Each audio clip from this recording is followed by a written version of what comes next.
Maybe she's over here. Yeah, she was. Oh, She was coming. She knows very clearly where it is. She should know, we've been talking about it. No parking then.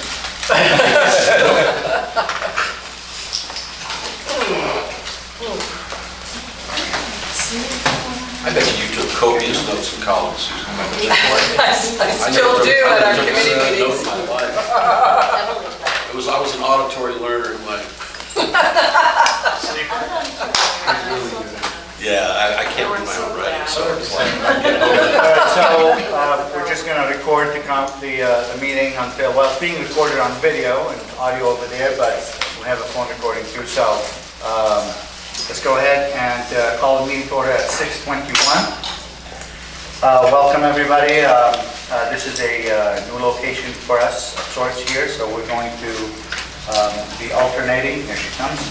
We'll be alternating between the school and the PRCS over the next 4 months, so we'll see how that goes. So with that, I want to welcome you. There is plenty of food in the back. Please have dinner and maybe listen to us every now and then. Talk to us in between bites. So with that, I ask everybody to stand for the pledge of allegiance. Flag is up on the stage. Hand over your heart. Let's begin. I pledge allegiance to the flag of the United States of America and to the republic for which it stands, one nation, under God, indivisible, with liberty and justice for all.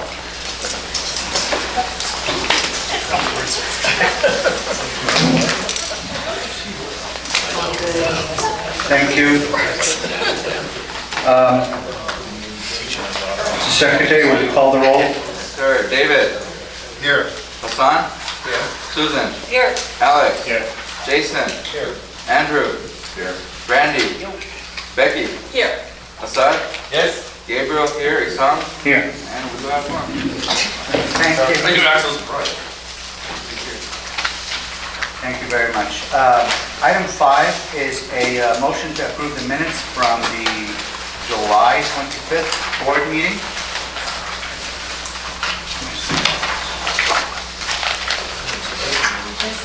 Is there an extra one packet? Extra. It's probably on that side. Oh. Is there an extra packet over there? No. No. We have, There's 11. There should be. That's the that's the general packet. There are 11. Somebody had it up on that. Was it up here? That's fine. It's on the back. You can have mine. I Hold on, have I put 11 out. Hold on. Here you go. I have mine on the iPad. I'm good. Oh, you're good? I got this. When somebody wants it, I'll go. All right. I want to make a motion to approve July 25, 2018 minutes. All right, do I have a second? Second. Any discussion from the board, any comments from the board? Any edits on the minutes? No comments? Any public comments on the minutes? No comments, call the vote. All right, David. Yes. Hassan. Yes. Susan. Yes. Alex. Jason. Yes. Andrew. Yes. Brandy. Yep. Becky. Yes. Assad. Yes. Gabriel, yes. Isam. Yes. And motion passes. Before we move to the next motion, please, everybody know there are copies of the agenda at the back. Feel free to grab one and follow through if you like. All right, item 6 is the treasurer's report.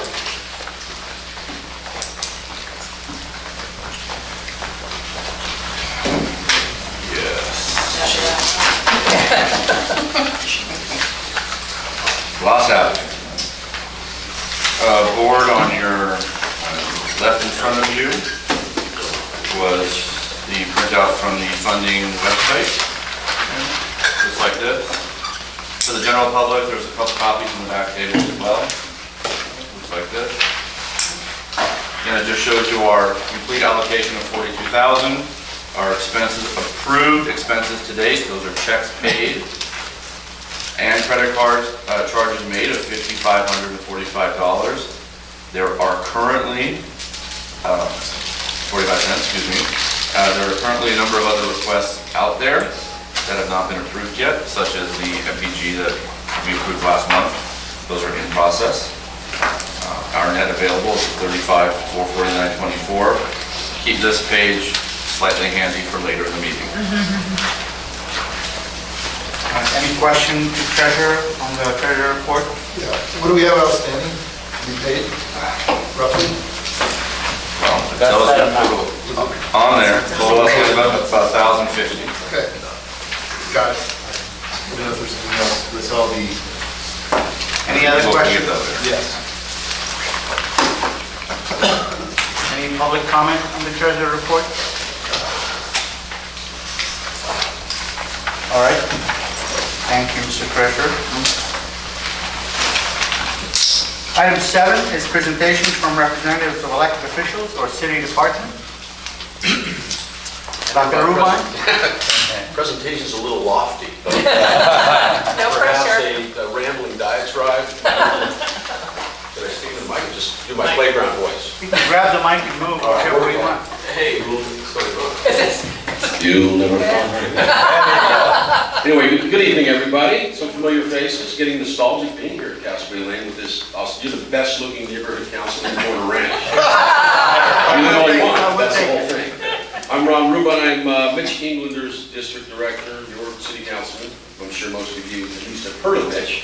It's great to be here. The normal rep, Colin Cruz, he's still suffering from the last time he was here, so. No, actually, I teach graduate school on Thursday nights, and so he covered for me last Thursday because I can only cancel class so many times, and so I said I would come to see you guys. And I must say, I'm getting nostalgic looking at this little, Sunday nights, 60s, watching, Wonderful World of Disney with a TV tray, the old, Manhandler TV dinner. Anyway, so it's great to be here. Just a couple of legislative things, some very relevant local stuff, but, and then I'll answer any questions. We have our incredibly successful CD12 drive-in.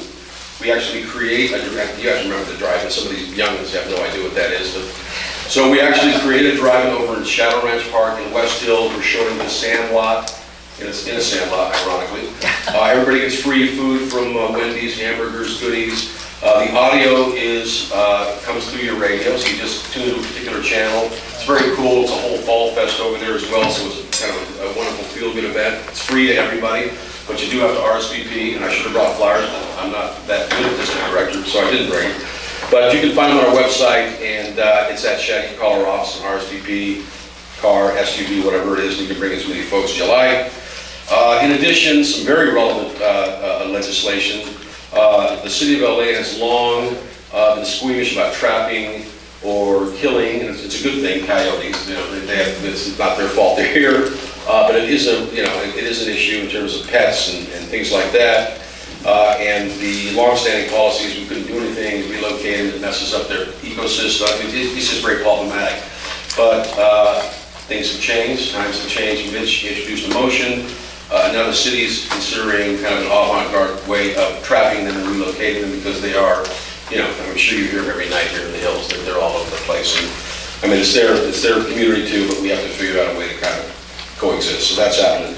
And then the very successful car dealership motion that Mitch introduced in 2012 to make dealerships exempt from our gross receipts tax, I believe, because we were losing all these big dealerships, all the money, all the revenue, all the employees, all the stuff. So since that time, we've had 10 new dealerships come into the city of LA. We've had multiple dealerships expand, all for the good of the cause. And that is sunsetting, which means it's due to expire in 2020. So Mitch has made a motion to obviously renew that. It's kind of a no-brainer. It's good for everybody. And that's just to keep business here in LA. So auto dealership business. And that's kind of it. Yeah, I'll take questions. We had the park opening. It was, it's the first of probably many celebrations up there. Porter Ranch is being gifted from Toll with the support and kind of guidance of Mitch Englander, a 50-acre park right here in your backyard. It's going to be unbelievable. It's going to have if anybody's been to like the Warner Center where they have the concerts over, the lawns been happening in the West Valley, kind of South Valley, you're going to have your very own incredible state-of-the-art, all the bells and whistles facility right here, including a huge amphitheater with state-of-the-art, cutting-edge entertainment, all kinds of stuff. I can't even give you all the amenities, but imagine everything, plus that. So that's coming. So that's that, yes. Where are the coyotes going to be relocated to? That's a good question. It's in Susan Gorbachenk's backyard. Where Gabriel There's is too much equipment 22. back there.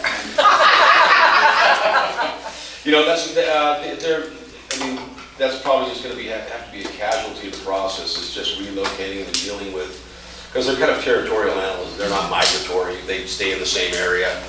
And so it's just, probably deeper into the Santa Susana Mountains or, that kind of thing. And that hasn't, all those details haven't been worked out, but until this point, nobody's been even willing to have a conversation. So that's progress. And to be clear, the motion is really to direct LA Animal Services To do a study. Oh, look at to study, Yeah. okay. Yes. Do a study to report. To figure out what to do and report 9 to times City out of 10, Council. when we report stuff, it's to report back and kind of, Got it. So it's Thank to you. kind of explore, look at it, but again, there wasn't even the space to have the conversation.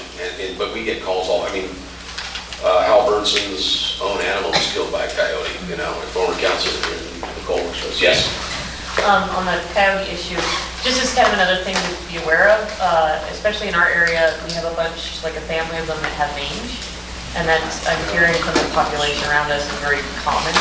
And the problem is that when they get that, they'll also often go blind, which means that parts of them to hunt, so they tend to seek out urban areas because they can get into garbage, and that's easier since it interferes with their hunting. Oh, I see. So they were, okay. Yeah, so I So mean. just to kind of include that in the conversation? Yeah, because even if we relocate them, they're gonna hunt, they're gonna seek out these urban areas Right. if they're sick, and if Right. we move them into one space, they're gonna get it from each other, so we I'll need share to that figure with out. staff with meds. Our animal services are very savvy, again, this is not their first rodeo, so. That's good for They you. I can make up all kinds of stuff by coyotes, and Esau probably gonna leave it because he reveres me, but, But yeah. you guys. So I'll mention that to Mr. Mark, with the staff. Yes, sir, Governor. Have they thought about tagging the coyotes to basically see which ones are problematic ones, to be able to eliminate those ones instead of all of them that just come once? You know what, I think, like Esau said, they're gonna do just a real deep dive and get back to us with, this is what might work.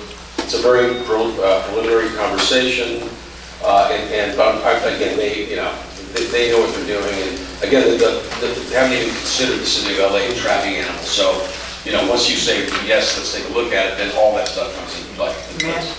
May I suggest that maybe to help with the process is to require, if actions were to be taken, to require the LA Animal Services to hold public hearing, public meetings on the matter. Yeah. So that people are informed, people express their concerns, Yeah. express their opinion, and that way the public's contribute. Because I can't, as you said, city council just determines the vision and asks the department to do the work. Right. So it would be good if the department can hold a public meeting to discuss the matter, once they have something concrete in terms of what they're planning on doing. Yeah, in the interest of, we've had, 2 or 3, in my tenure at CB12 Coyote Town Halls, where we bring in animal surveys, it's a great conversation, but there's been no teeth and no resolution to anything, so it's very frustrating. So I think there's some possibility on the horizon, yeah.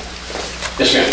Are the Porter Ranch horses going in that beautiful? Yes, the Porter Ranch horse is going to be at the gateway of that park, the gateway of that park. That's exciting. Yeah, and you and David are going to be riding the horses at the grand opening. I used to do that when I was in high school. Oh, you're one of those guys. Go ahead. Okay. So I guess I'll stick with the metaphor, the horse in the room, if you will, is that we're opening a very large, very brand new park in the shadow of, and I'm sure you can fill in the sentence, the shadow of Aliso, where Holly Burnson is also a concern, where E.T. Park is also a concern. We are promoting young, very vulnerable people and our children to exercise in parks that are the ground zero to any continuing emissions from Aliso Canyon. What on earth is being done to ensure the health and safety of those stakeholders that we are, in essence, encouraging to come use these new facilities? Well, nobody's more informed than you, and you've privy to all these conversations, so I'm preaching to the choir. So, what do your kids do now? They're out there, We don't play up here. So, I don't want to get into too deep dive of conversation about, I mean, there's legislation, I mean, you know, the monitoring and all the stuff that we've had ad nauseam conversations about. And, you know, and there's, you know, different points on the continuum in terms of thinking about, you know, are those numbers right, is it safe?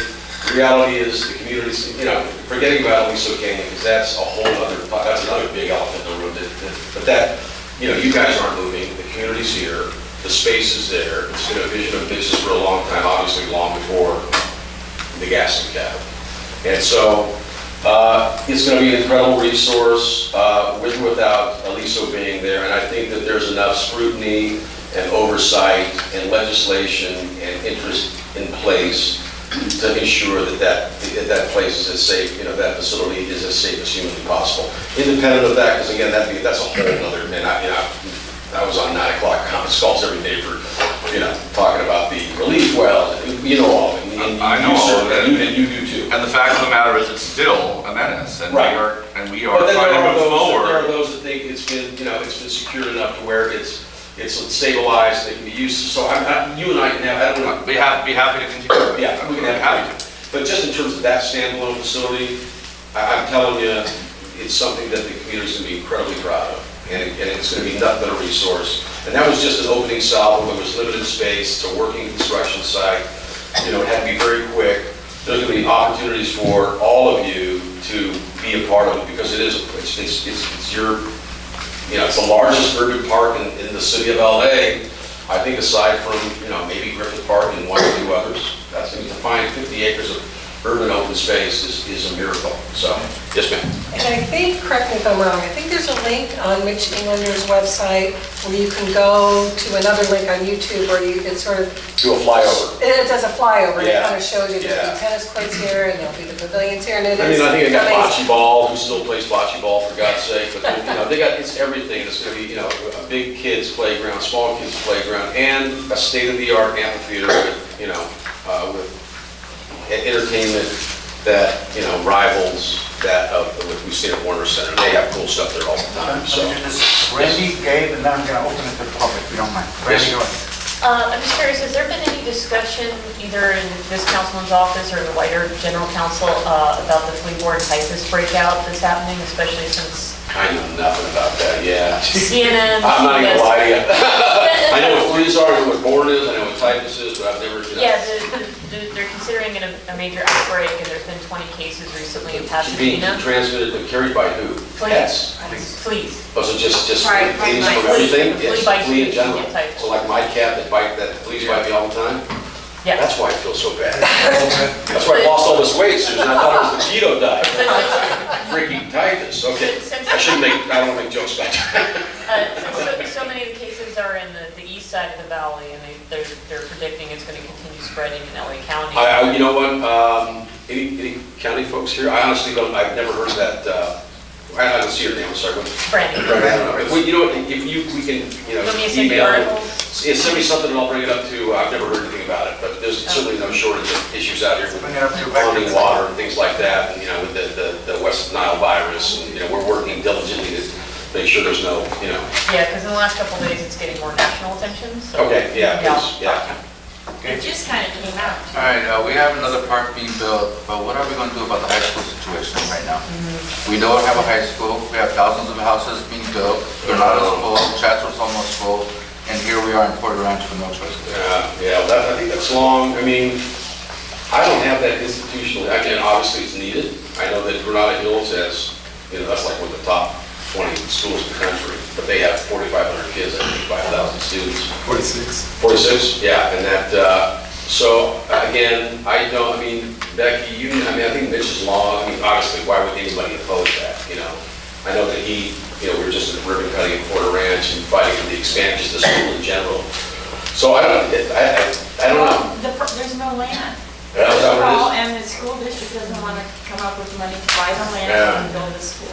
We brought in the school district at the town hall, and It's they're, not the councilman's job. it's No, say you brought up the school district, yeah. yeah, the school district, the demographics people came from the school district and explained that there's room at Chatsworth High. So The issue Is actually, that what you really want though, just an expansion of Chatsworth High School? well, no, Well, there's high school, seats there right now. There was like 300 or 400 Those longer. seats. Those seats have been taken up by VIP Academy. So that's what their argument Charter was. school, that's right there. So we have almost over 1,000 houses going up, and Yeah. yes, we have. It's really Well, the middle school, it's the middle school and the elementary schools that are also, they're at capacity and nowhere for the kids to go in those, because if there are still some seats in Chatsworth, right, David, or no? Yeah, I think they're they're underpopulated, that school, but. That was their response, basically, that they would shift students around and make room, but they've done that now, and they're kicking people out of the schools. I was with the district back in 2000, whenever Roy Roman was the superintendent, and that was the first high school built since Kennedy back in the 70s. It was that massive, infrastructure, brick and mortar. I think that's when even Porter Ranch Community School came in, so that all that bond, all that money was there. I don't know that's really kind of a district thing. Obviously, Mitch would support, why would you support that in high school? It is more an LAUSD. Yeah, it's not like USD thing, facilities thing, and, yeah. Just to add on regarding the coyotes, Brandy brought up the fleas. The coyotes eat the mice are infected by the fleas. So it's evolution for the animals. So I get if it, yeah. we remove all the coyotes out of here, Oh, we're I going see to have what a you're problem as Well, as Toll Brothers digs up. but that's the nexus of a lot of issues. No, but I'm saying, Yeah. as Toll Brothers moves dirt, as Deer Lake moves dirt, it digs up As the the, city potentially removes coyotes that cleans up. constituents. Yeah, Be damned if you do, damned if you don't. exactly. I get it. Yeah, I mean, and that's one of the things that makes, whatever job we do challenging, it's just, Very complex. we have a huge homeless problem, that's great, just don't put them near me. What are we gonna do about it? Let's build a shelter, oh, that's great, but not near me. So it's a lot of that, and, the coyote thing's not so much that, but it's just very tough to find a balance, Any public, can I ask a question? I haven't asked a question. Because you brought up the homeless. Okay, I Really quick. would ask the board to respect the agenda that we have and the time that we have. I'm sure there's questions for 5 hours, but We go don't ahead, see ask the Ron very question. often. Yeah, it's like a reunion, I'm sorry. Well, Never mind, it's okay, I'm good. ask the question. Oh, the homeless, you're having a CD12 homeless thing, isn't it coming up? Homeless Connect kind of thing? No, it was a, what was I don't think we have a special event. We're just going on with our ongoing Oh, okay, the Connect Neighborhoods Day. First initiative, Okay, yeah. never mind. Yeah, we can talk offline, and Colin, right? Yeah. Okay. No, we're good, never Any mind. questions, anybody? Public question to the councilman. This huge park that you're talking about, this is only my second or third meeting, where is it going to be located? Right, south, you can describe it better, you guys are local. Yeah, it's gonna be located between Mason and Porter Ranch Drive. It's about I'd say about a quarter of a mile drop below Cesson.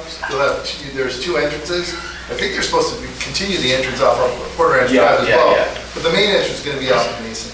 Yeah, and it's just a big, beautiful space up there, yeah. And then I think, when's the sort of, I think, 2020 maybe? Completion date, so, you'll hear a lot more about it. Any All right. other question? Anybody? Great to see you all, David, amazing. Thank you. Thank you, it's great to be here. No applause, please. Thank you. Oh, you're welcome. You guys are good. All right, any other city representative, elected official representative? All right, thank you. Items 8 is update from Neighborhood Council budget advocates, and we do not have a budget advocate. We were asked to agendize this last time, so we did. All right. Ron, more questions for, no. Yeah. You got the done person here, she probably knows some stuff. She wouldn't want to talk to us anyway. Item 9, presentation from City Clerk's Office, Elections Administrator. Could you please step up, introduce yourself, and set things in motion for us? Hi everyone, my name is Nathan Singh and I'm from City Clerk Elections Division. I just wanted to introduce myself as your election administrator for the upcoming 2019 MC elections. So I'm just here to talk about what our division is going to be responsible for and some important dates for the MC. So You gotta love the mic. I'm not very good at this. So city clerk is not running all elections. So our duties are going to be recruiting your polling place, staffing the polling place, candidate filing, developing ballots, counting ballots, issuing results, and handling any election challenges. And Dunn, who previously was running your elections, will now be in charge of all outreach efforts. So important dates for your NC will be your candidate filing period will be from Saturday, January 19, 2019 to Tuesday, February 19, 2019. And your election day is Saturday, May 4, 2019. And I have a timeline handouts for you guys, so it has more detailed stuff on it. And then that's pretty much kind of the gist of what I wanted to say. Just know that I am your election administrator, so feel free to contact me with any questions you have. I know we discussed about the election committee, so once you get that settled, I would suggest kind of designating a liaison to communicate between me and them so everything can be all streamlined. And then that's about it. Are there any questions? So this is going to be a new type of election, or is it now, I mean, with the transition to the city clerk, we're all sort of trying to figure out how things are getting done and will be done. And that was not a pun. So between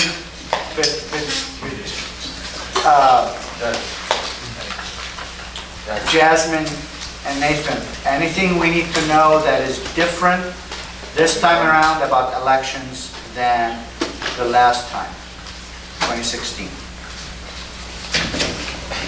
Or are we doing it on the fly? No, I was actually going to say, I think it's going to be very organized and very efficient. As opposed to. And I think it's gonna go over just fine. Nothing to worry about. Anything new about electronic voting versus online versus paper? All right, so I know your NC kind of elected to have online voting as an option for you guys. Unfortunately, you weren't one of the NCs selected to participate in the pilot program. There are many factors to kind of deciding what NC gets to participate, and City Clerk will be giving a list of the detailed report like later in the month, so you can reference that for the information. Okay. Other than that, I have your polling place location still as the Porter Ranch Community School. Start time starts from 10 a.m. to 4 p.m. So the time that we selected is acceptable? Yes, because we try to work with what you prefer, so. Except the online option. Except, well, yeah. That was really our decision. It was like a collaborative effort. So. Yeah, I know, but we got to give you a hard time about that. So. Just please, go ahead. Simple question. So during the elections, the current members of the board, are we allowed around the election area and all that, or are we still off limit? Or? Like the campaigning, the rule against campaigning near the polling And so many place. feet. Well, I'm not campaigning, I mean. Yeah, it could be present, but you can't be like electioneering. Oh, I see, okay. Like, I for one It's the same rule. Yeah. So there will be 5 board members that are not running and 6 that seats that are open. And so 6 out of 11, yes. And so obviously, those who are running again are simply candidates like other candidates. And so there will be, we will have a lot of conversations about reminding everybody what the rules of the game are. Any other questions for gentlemen? I know we're not doing electronic voting, but how do they verify with electronic voting? How do they verify residency or things like that? Just curious how it works. There is a system that kind of like, when you type it in, like the address, it kind of like maps out where your NC is within the boundaries. Right. But I need to double check if your NC is just self-affirmation or like you have to kind of verify it. Ma'am, you needed to upload photos of your driver's license and a utility bill. It gets reviewed by Dunn at the time, so you don't get approval right away. It gets reviewed, and then if you're approved, you get a code in the mail. That will be your candidate registration code for the online. But that's only for people who are.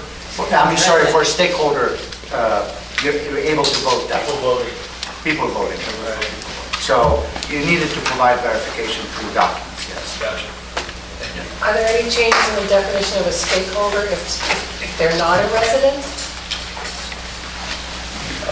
The commission is discussing that right now, but they haven't passed anything that would formally change it, and then even if, so no. No, okay, Yeah. thank you. Then one other thing, homeless, people who are homeless, how do you address them? That's something else you probably need to think about. Yeah, Because they won't provisional. have proof of it. Provisional ballots with self-affirmation is how it's handled. And are we doing self-affirmation? You are a documentation neighborhood council, so you would be doing documentation unless a homeless stakeholder self-affirms that they are homeless, in which case they get a provisional ballot. It's going to be a process, and we're only 5 of us can work on that, obviously, unless someone is not running. So we're gonna need some good amount of legwork on it. Just trying to do my research now while he's here. All right. Thank you. Thank you. What was your name? Nathan. I'll leave the timelines and the business cards will back. Great. Thank you. Thank you. Okay, item 10 is public comments on matters not on the agenda. Yes, let's do public comments, and then I will bring back the NC budget advocate spot without objection. So let's do the public comment. Who would like to make a public comment to the board? No, you're fine, I just want to see a show of hands. All right, it's you guys. Everybody else is shy. All right. You have 2 minutes? I'm sorry? You have 2 minutes? You have 2 minutes. Well, they get 4, right? There's 2 of them. We're trying to coordinate. We're talking about the same topic, so. Hi, my name is Moose Couplings, and this is, my name is Joshua Turner. We're writing a proposal to support sustainability with Suzanne. Wow. We're actually from CSUN, we're a student-based organization, project-based organization of 3 members. Oh, thank you. Yep, that's a little bit of stress. So basically, our project is... You need to get used to it if you're a student. We noticed that Port Ranch has several been affected by the fires recently, especially around Lansing Canyon, and even up to the brim where Sensen was, or it still is.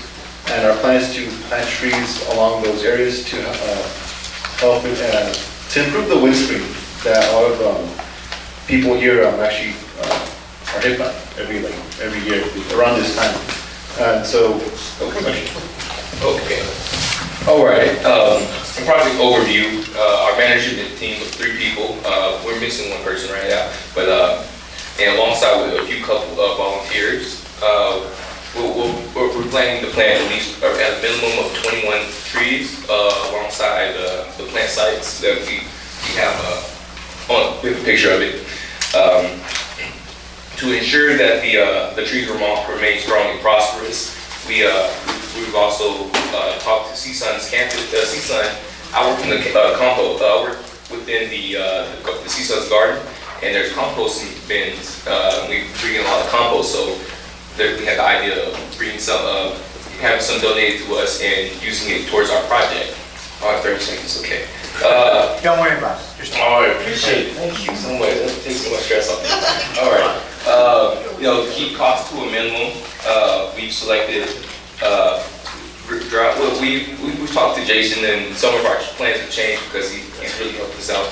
Can you go back? yeah, actually, the budget we projected was around $150, but Jason has actually said that we don't have to worry about the trees, which is the biggest part of our budget.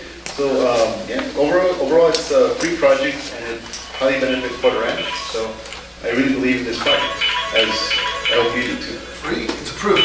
All right, there you go. That's true. So let's, first of all, I don't know what you're done. I thought that's your 2 minutes That's up. how it's. No, Oh, sorry. you throw out you throw out a lot at us, and this is the first time this board hears about it. So something like this, I would expect it to go to the beautification Actually, committee. what we've done is we've put them on the agenda for sustainability committee. Okay. So that way we can sit down and kind of put a Work game out the plan details together, and logistics and stuff. what you can do, what you can't do, Okay. all that kind of stuff. Okay, and then the committee will come to us with a recommendation, Yes. okay? And we're meeting next Tuesday at Starbucks at 6:30, Sustainability Committee, if anybody wants to come. 6:30 Starbucks. And tomorrow morning I'll get the agenda Okay, and that's, it'll be included in the part of that agenda. okay, so then I won't ask anything about the details, we'll leave that for you guys to work out. Just 1 second, please go ahead. Well, so do you go to CSUN, is that where you go? Yeah, we both do. And this is a student, I didn't grasp everything. And so you're students at CSUN and you want to plant a certain number of trees where the fire was. Yes. And you're going to pick out drought-resistant trees. Yes. And how much money did you say?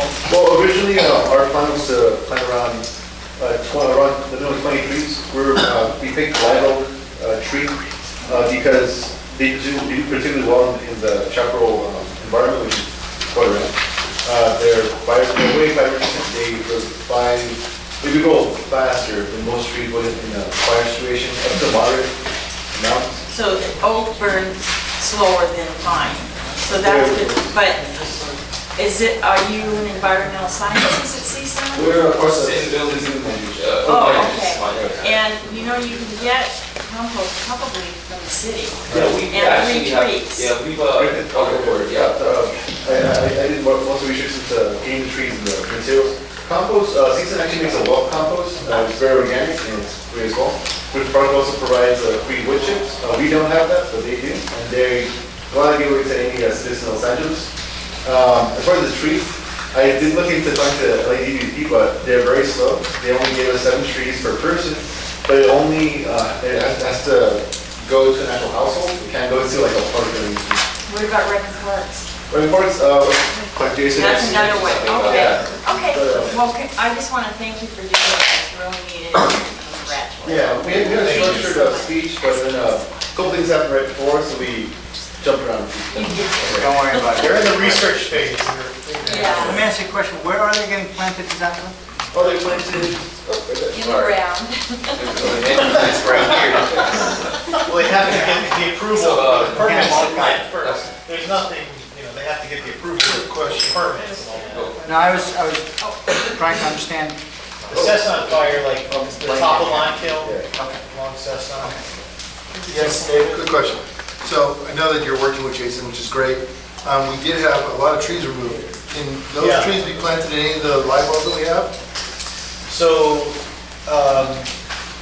when we do board member comments, I'll talk more about it, but I had a meeting with the city this week to talk about replacing those trees for the 22 that were removed. Correct. So I'm That's working the with number I had in my head. the council They wanna district. plant 20 just and left. 22 or- But yeah, that's a separate deal that I'm working on with the city to get them to fulfill what they had told us they were gonna do, which was to plant those 44 trees. So I'm working with Jonathan Cotto at the council district on that. But what they're doing is more of a community-based project, and so, yeah. Just to bring, get people out there and everything, we're actually planning on making some infographics and spreading the word and posting around. Excuse me. Thank you. And we actually have deadlines also, and things we're planning on doing by, Yeah, what's the date we're planning on doing this? The actual planting, we'd hope be the 3rd of December, because it's project-based, we do have certain deadlines to be held to. But overall, our goal is to mostly inform the citizens of Port Ranch that not all trees belong in Port Ranch. This is a very specific environment. So you plant non-native plants here. There's certain beetle called a wood beetle, a woodworm beetle, that attack those non-native plants and they create more fuel for fires. They usually dry out faster, they fall quicker, and so it's quite a bit hazard actually. So we'll get into all the details, but you're definitely gonna have to work with Rex and Parks for sure on this, because that is their domain. And let's help them with whatever permitting or logistics and Ron is here so we can make sure he hears this. You know, We're gonna need your help. Call Ron. I've had such a good time tonight, I think I'm gonna come back next. Okay, let me open the floor to the public just a second. The lady over there has been waiting patiently, please. Do we know how tall those trees will be and what kind of shade are they going to provide in that area? Do you guys know? Yeah, well, we're starting off with saplings, so there should be up to 3 feet. So I'll be 3 feet, there and before there is any shade. the size of them, Well, within 3 years, they should be running a moderate amount of shade. These are oak trees, so they do expand, I would say about like 5 to 10 feet out, almost. Yeah, so they do expand quite a bit. Yeah, they're shade trees for a reason. How long will it take? It's a fully grow, a couple years, but we would see moderate results within 3 years, I would say. Within 3 years, shade? We need shade. Yeah, shade is important, but also wind resistance too. So anything that's tall and has big, it's a big help to the long term. Basically. Hi, Dorothy Kabut. No, if you want to ask them, go ahead. Okay, what I was just going to comment on, it's a resource for you, probably about 15 years ago, I came with a group from Tree People. And we planted oak trees in Limekiln Canyon, and they're a great resource. They won't take as long as Rec and Park, and they will work We with work them. with Tree People, we've met with them, and they're part of the mix. They're part of the city family. That was They work with the city. Yes. They're great. Great, thank you. Other questions for the gentleman? Thank you. All right. Thank you. Good. Good job. My mentees. All right, 7:02, we're doing good. I'm gonna, budget advocates, would you like to update the community? I'll give you a real brief update, because that's all there is. Fine. I'm Brian Allen with Granada Hills North Neighborhood Council and a budget advocate. Do you have budget reps on this board? One. Okay. Two. All right. I wasn't sure who, because I haven't been coming here. I think Deidre was supposed to be your budget representative. The budget advocates are in housekeeping mode right now, as well as meetings. We've set up meetings with all the departments, I hope, and they should be done by the end of this month, and we will be putting together the first white paper. The information that we go after is what's changing in your budgets, et cetera. What do you need? What are issues are there? And then we're looking for input from the councils and public as to issues that they're looking for, or they want answers to, or they're interested in. And if we get that, we will address that with those departments. But that's all that's going on right now. Any questions about what we're doing, or? And where does that email go if you have suggestions for the budget? You can send it to, I wouldn't send it to Deidre right now because I don't know whether she's coming, but you can send it to me or Glenn. And you can reach me, I'll give you my NC. It's dallen, ALLEN, @ghnnc.org, sorry. Any other? Yeah, I got my sample ballot today, and I won't call it which one, but in one of the measures on the pro-con side, there were 2 individuals that were listed as neighborhood council budget advocates. And I was curious, was that an official position of the budget advocate that went into the ballot thing, or are 2 people using that title as their position? It must be using their title because the budget advocates are in no election process. That comes from the budget reps. Okay, thank you. Anything else? As you've gone through one major cycle on this, last year, and you're continuing this cycle, is there going to be any things in place some metrics to kind of get a feedback loop of successes and failures of the process? We seem to be doing a lot of things, and we repeat them the next year and the next year, and you always ask, what happened with that? We recently, I was out of town, I was in Chicago, then last week we had a week before, we had a meeting with the mayor. And issues were addressed with the mayor. And part of that is that kind of feedback. I'm aware of that, I wasn't there. But we have in the past, over the past 10 years, we have about a 30% plus success rate in things that the budget advocates have suggested actually being adopted. There is a CAO report that comes out later on, and it does address issues that come from our white paper. Our white paper will be making suggestions to the city as to what we would like to see them address. And that CAO report also addresses that back to us. And it does show that there are some things that are in process, some things that are not addressed, some things that have already been done. We, in the past, have done a report on successes, and I will take it up to them and we'll address that again. See if we can put out something specific to Brief that. document, so the people also get a feedback that, Exactly. that's making a difference. One of the reasons for the budget, regional budget meetings is to go over things like that. And we'll be happy to do that in those. And we ask everybody to attend if they can. Yeah. I think that's a great point, like that 30% success. I mean, why not share that with everybody, share it with all the councils, let us know. We did, ESOM did a lot of work on this survey. We did a survey.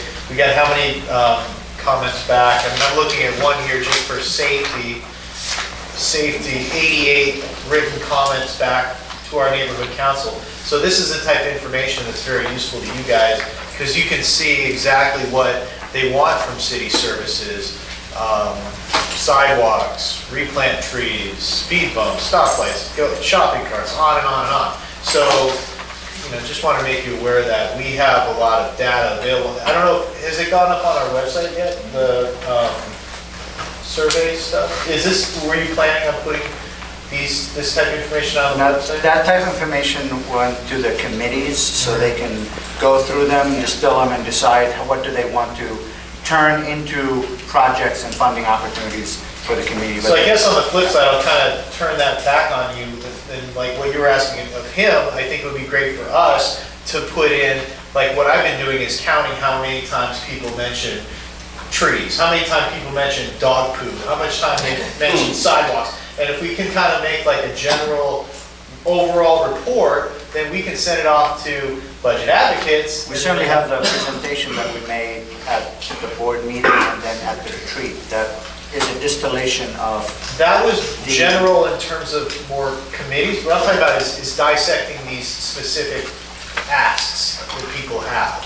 So if the committee can, again, I guess committees could summarize. I just did raw dump of the individual statements, and you can tell some of them are, okay, there's nothing really we can do about this. So if it gets distilled by the committees, then we can create a consensus report that goes up online. I think that would be a good idea for the committees. Your budget reps have the right, and we'd love to see them at our meetings, to bring those things to our meetings and address it.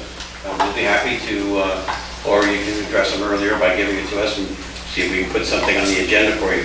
But certainly that is the kind of feedback we're looking for. Not everything applies to the budget. Sure. Yeah, we know how to As it take applies out to the budget, then yes, it's important. Anything else? From the board, I guess not. Public, any question for the budget advocates? Okay. Thank you. Sir? Thank you. I meant to make a public comment. Can I? Please go ahead.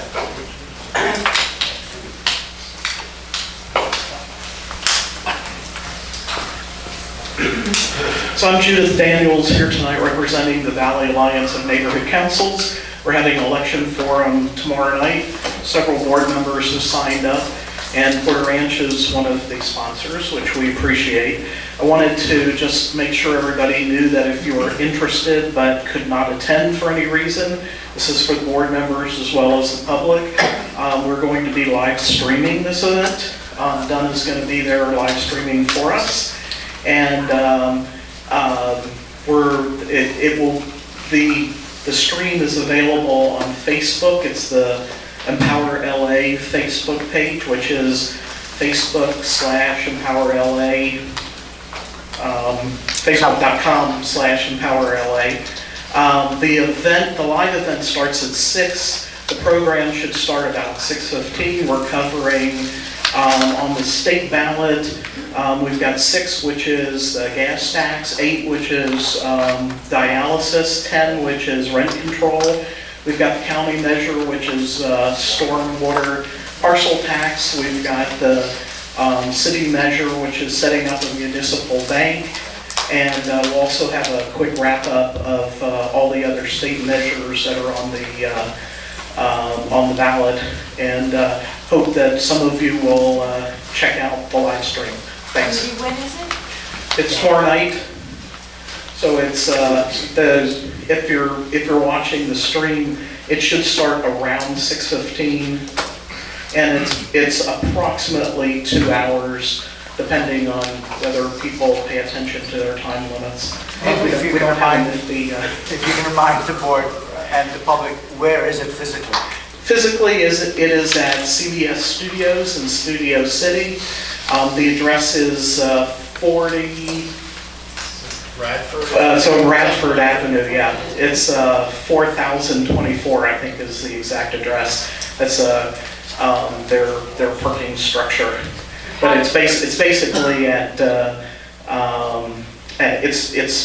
studios go to Ventura Boulevard, and Radford is a small street that's across from It's like across from the Trader Joe's, but the address is 4024. Okay, that's Radford Ave. But also to be clear, there's gated security, so if you want to go in, you must register so they have your name at the gate. Otherwise, you'll be driving to Studio City and coming back home. And if you show up and your name's not on the list, they're going to call probably me and say, can we let somebody in? So, thanks a lot. Thank you. That's a lot of power, Judith.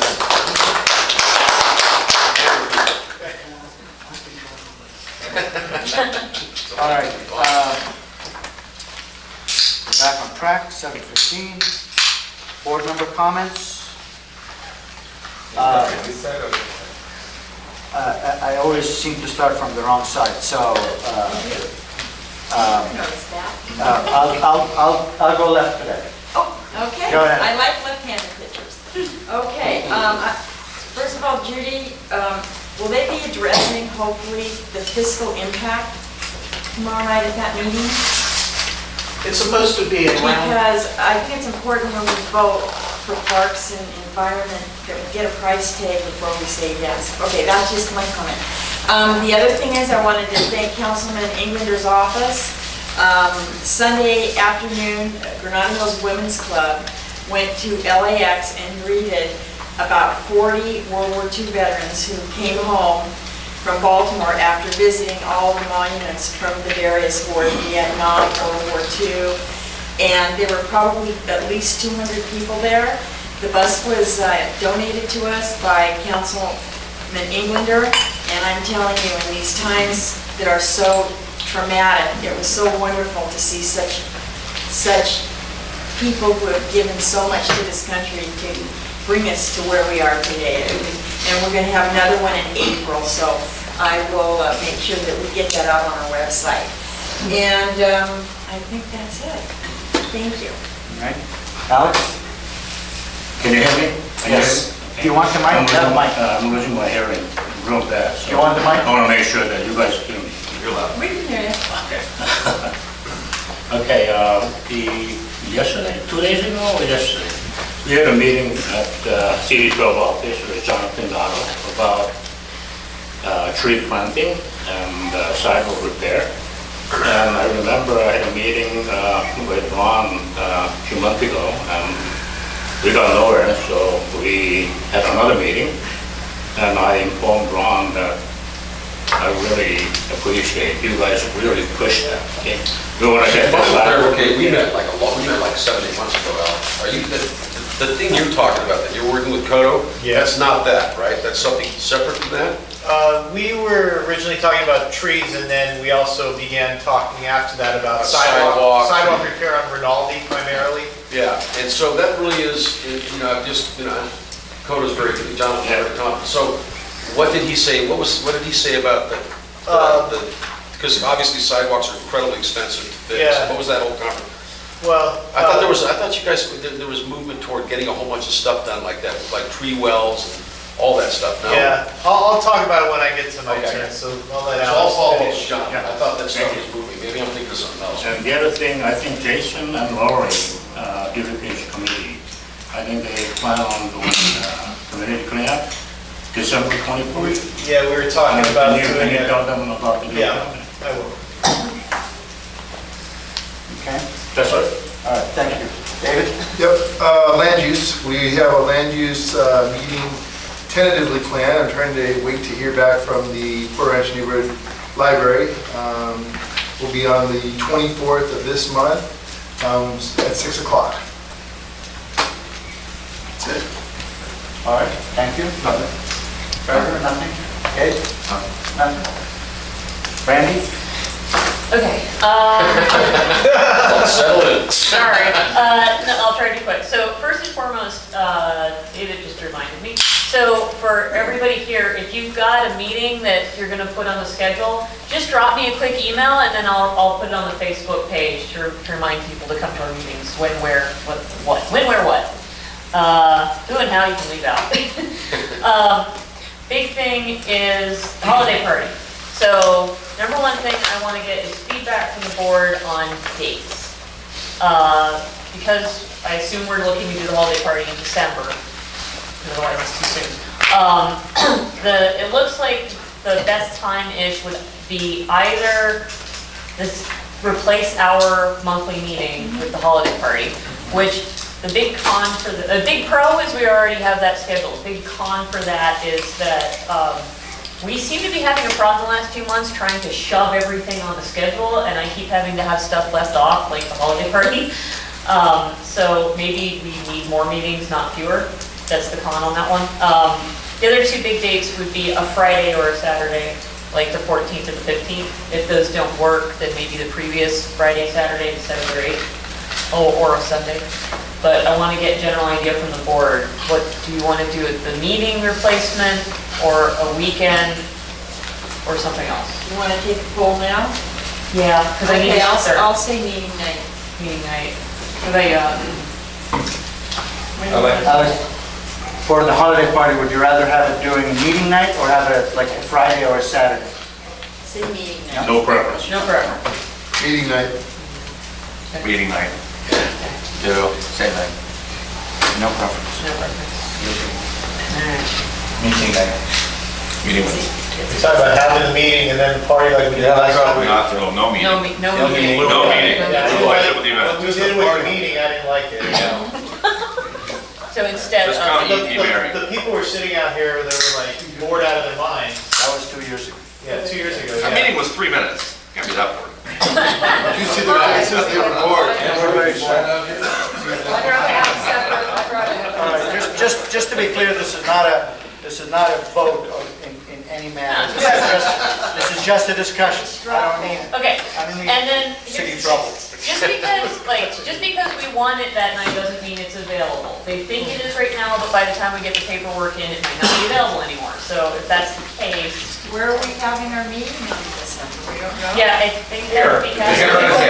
It's here. Wouldn't we just have it here? I think it would just be replacing everything here. Yeah, At the same time, in right? lieu of. Yeah. Okay. Yeah.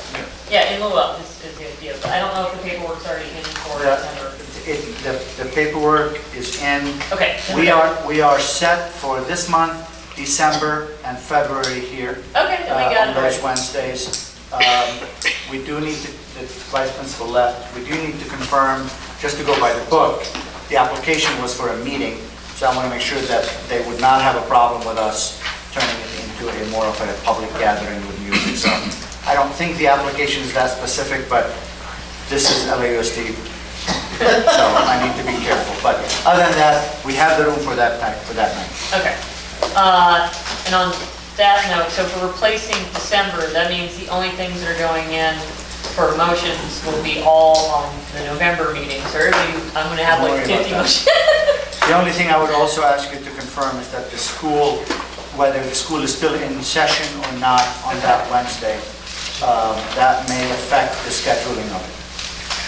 If Castle Bay is the same as the residents or something. Just worth asking. Okay, I'll ask her. All right, All right. anything Was else, there- Brandy? Those are the two biggies, everything else will address at the time. Hassan? Just a comment on the date, the 5th to the 12th, which is when everything happens in the school now, more than likely it is, so. It is. Do you want to go with an alternative date? It's okay if it's school night, but the traffic in and out, we have to be careful to schedule it so that after everybody leaves. We wouldn't be able to have it at the school on a weekend night, I don't think. Well, we're having this on a school weekend. No, we can. Oh, weekend, sorry, weekend. Weekend. Oh, I see. Okay, All right. thank you. Yes, we had the emergency fair, preparedness fair. Thank you to all the board members for making it successful. The outreach was great. We had a lot of people stopping by, getting introduced to the neighborhood council and all that. Plus, it was an opportunity for us to talk to people from CERT, and hopefully we'll coordinate with them. CERT training soon for the board members and open to all the community. Plus, I emailed you free CPR classes. So hopefully we get to, it's in the email, maybe. Yeah. Here we go. Yeah, you got it. The 20th. Got it. Right. So those is happening monthly, and that's that. Our safety committee meeting is going to be Thursday, the 18th of this month, 6:30 at the PRCS library. And Gabriel is going to send the email and coordinate with you for the posting. Thank you. And Sooner better. yeah, thank you. Okay, Jason? All right. So, yeah, we've been talking about doing a cleanup along Cessna, starting on the east side, working our way down, and then hitting like the top portion of Tampa and Cessna, and then coming around to Braymore, depending on how much participation we get. But I've personally been picking up a lot of trash along Braymore, and when you guys come to the meeting, keep going around and then come down Bowmore so you can see, because it's getting a lot better. But what we need to do is clean up along the weeds, and it's not as much trash and beer balls, all that, but there's a lot of overgrowth and stuff that needs to be addressed there. So that's been ongoing. We've been working with Caltrans. We've had a lot of issues with Caltrans, dumping a lot of just trash and not cleaning up. They finally cleaned up on Tampa exit, off-ramp and on-ramps. They finally cleaned along Rinaldi. And then Porter Ranch Drive, there was a huge dumping. I think maybe you've seen that on, I think the councilman's office helped. We brought it to their attention. They helped getting that cleaned up, so we appreciate that. We had a very good meeting, Alex, Lori, and I, with Jonathan Cotto. And as far as the trees, the overall concept that we've been working on is to get partnership with the city. Urban Forestry has committed to replacing those 22 trees. Just to give you a little background, we had bark beetle infested trees that were removed, 22 of them. Stumps were ground down, and we had another 35 trees that were trimmed, not fully trimmed, but just removing the dead wood where the bark beetles were. And for the most part, it's been extremely successful. There's only a couple trees on Porter Valley Drive where it's starting to come back, but for the most part, all along Tampa, the trees are looking very healthy. So now the goal is to replant. And so we're working with Jonathan Cotto to work with Timothy Tyson, who's the head of Urban Forestry, to begin to plant trees. So we're looking to plant along Tampa, and what we're talking about is along the parkway. So the parkway is the sidewalk between the sidewalk and the curb, those tree wells. That's all under Urban Forestry's domain. So that's good information for you guys, because what's not on the other side, where the park is, that's all under Rex and Parks domain. So just to give you an idea of who controls what. So that's kind of the plan. And then, the cleanup, we want to address the Braymore issue. That's one of the, we got a lot of feedback from the stakeholders about Braymore. We get constant emails about it. So we've had like 6 graffiti taken down over there. So we're really working, the beautification committee is really working with the 311 system. We're working with West Valley Alliance. They're doing a lot better cleaning up along Cessnon, along Reseda. So we thank you for supporting West Valley Alliance. I know the councilman's office gave almost 100,000 to them. Yeah, so you've leveraged that because they'll, you know. We definitely are. Yeah, the public And, space. and it's our stakeholders who are doing it. Oh, You know, good, we good. have a woman who's been, Esther, I believe. is Oh, you her name. mean working with West Valley West Alliance? Valley Alliance. Being paid to clean up their own community? No, she brings them drinks and she, Oh, okay. I yeah, thought you said. she calls them. So the community calls into West Valley Alliance and says, hey, can you help us up along Cessnon? Yeah. And so that And kind they'll of. let us know, that's great. That kind of partnership. So, you know, we want to thank you guys for the support. We want to continue to get things done. As far as the sidewalk thing that Alex brought up, that's been a very difficult thing to get any action on. But Jonathan has committed to working. We have a couple really bad spots. One is when you get off the Reseda off-ramp, there's a huge tree where the sidewalk is like that. And then there's another one by the, this is all on Rinaldi. Rinaldi is one of the worst areas. So we're really trying to get them to push Bureau Street Services to begin to do some of those repairs because it needs to be done anyways. I mean, there's a settlement. So all this work needs to be done. So we're hoping that the councilman will push, you know, some sidewalk repairs along Rinaldi because it's really bad. There's a lawsuit as well, you know. So has Jonathan, on behalf of the office, made any kind of commitment to, I mean, are there He's funds just in committed place? to reaching out and. Do me a favor, CC me on, you know, because we were all incredibly busy and Dakota's got a whole bunch of stuff, man. Yeah. So just include me and I'll support him in getting some, at least some, you know, some finality, some concrete answers for you. Yeah, I mean, there's like two really bad ones. Like I could put the request numbers, 311 request numbers with the You pictures. just say, hey, I enjoyed talking to you last night, here's the locations I mentioned, you know, send it to me, and then that way we can kind of talk about it Yeah, okay. holistically. Thank you. Anything else? I think we're good. Susan? Okay, ad hoc committee on the Aliso Canyon Gas Storage Facility meets Monday, 6:30 at the library in Tampa. As always, we're focusing on getting the permanent fence line air monitoring. We're being very proactive with that proposed consent decree. The consent decree is not formal until the court approves it, probably in November or December. But we're talking about how the community would like to spend the $3 million that are, at least at this point, are in the proposed consent decree for the permanent air monitoring system. Tuesday, Sustainability Committee and Starbucks at 6:30. We'll be meeting with the CSUN folks. Also talking about the electronic lawn equipment pilot program that the city is doing because we all know how polluting gas-powered equipment is. And trying to get some more money for the tree canopy in the city of Los Angeles. We are losing our trees at an incredible rate. It is affecting our air quality, and we want to get some more funds to plant some more trees and to keep the trees that we have and help the canopy. UCLA did a study on their climate model showed, and Becky was there at this meeting.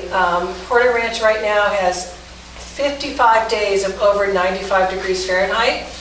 We are projected, as global warming kicks in, as our tree canopy plummets, to have 100 days of over 95 degree Fahrenheit in Porter Ranch. We're like this heat island microclimate. So these are some of the things we're going to be talking about at the sustainability meeting. Homelessness Solutions Committee, we're going to have an outreach October 18th on Thursday, and we're going to work with also the Northridge Neighborhood Council and the Granada Hills South Neighborhood Council. We're going to be going some in Porter Ranch, depending on who we find in Porter Ranch, Granada Hills and Northridge. Each neighborhood council knows where their homeless people kind of hang out. My family and I make a home-cooked meal. We put them in individual clamshells, and so we just engage, get to know them, so we know who the homeless are that are living in our community, and they do move around because they are harassed and whatnot.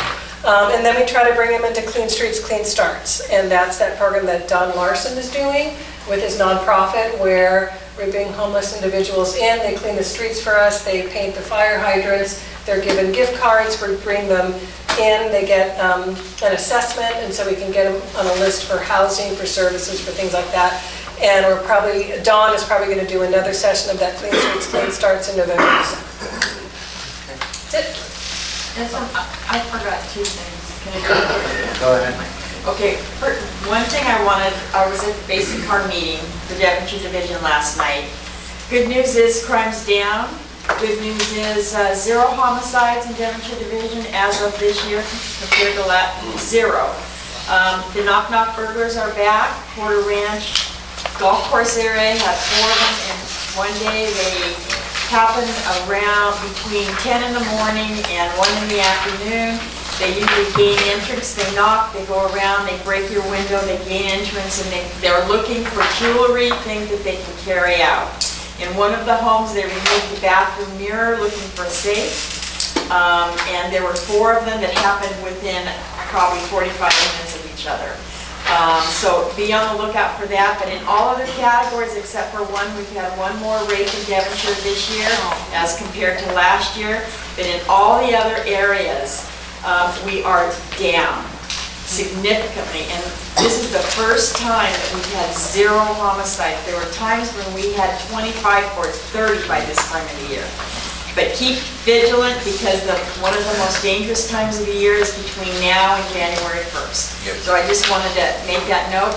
And my final and last is that Cal State Northridge baseball team is rebuilding their stadium, and their ribbon cutting ceremony is this Saturday at 4 p.m. Right at the gate. They're going to be cutting the ribbon right with a brand new gate. You guys have probably seen it. Yeah. So anyone who would like to join in, please be there. That's it. Thank you for letting me do No that. problem, thank you.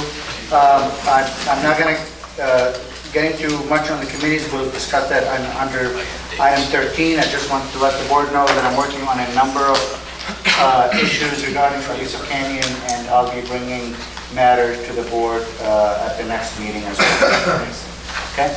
All right, so we're 3 minutes behind schedule. Let's move on. Item 12, Mr. Smith, you've been patient. Oh. So please introduce yourself. Yes. And Yes, my name is Dave Smith, and I'm the division commander for the Coast Guard Auxiliary for this area. And I know you're thinking, what is the Coast Guard doing here? I mean, my God, we're 25 miles from the beach, right? But that brings me to my point. The Coast Guard Auxiliary versus the regular Coast Guard. We are under Homeland Security as the Coast Guard. And what we do is basically everything that the Coast Guard does, with the exception of police powers. So we work with the Coast Guard, but we do more than, if you will, than the Coast Guard, in that we are in your community. I know you're looking and going, nah, I've never seen any of you. Well, you haven't, not in this uniform. But actually, within the San Fernando Valley alone, I have 132 Coast Guard auxiliaries that are active members, part of 5 different flotillas. My area runs all the way to Bakersfield. But I'm most interested in the San Fernando Valley, because that's you guys.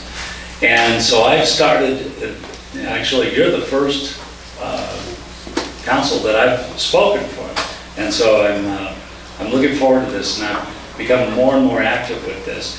And what I want to do is point out to you exactly what the Coast Guard Auxiliary is versus the regular Coast Guard, because we are very active in your community. Now, our number 1 mission with the Coast Guard Auxiliary is recreational boating safety. So if any of you are boaters, or if you have friends or relatives, or even if you're not a boater, you may be a kayaker. If you're not a kayaker, you may be a stand-up paddleboarder.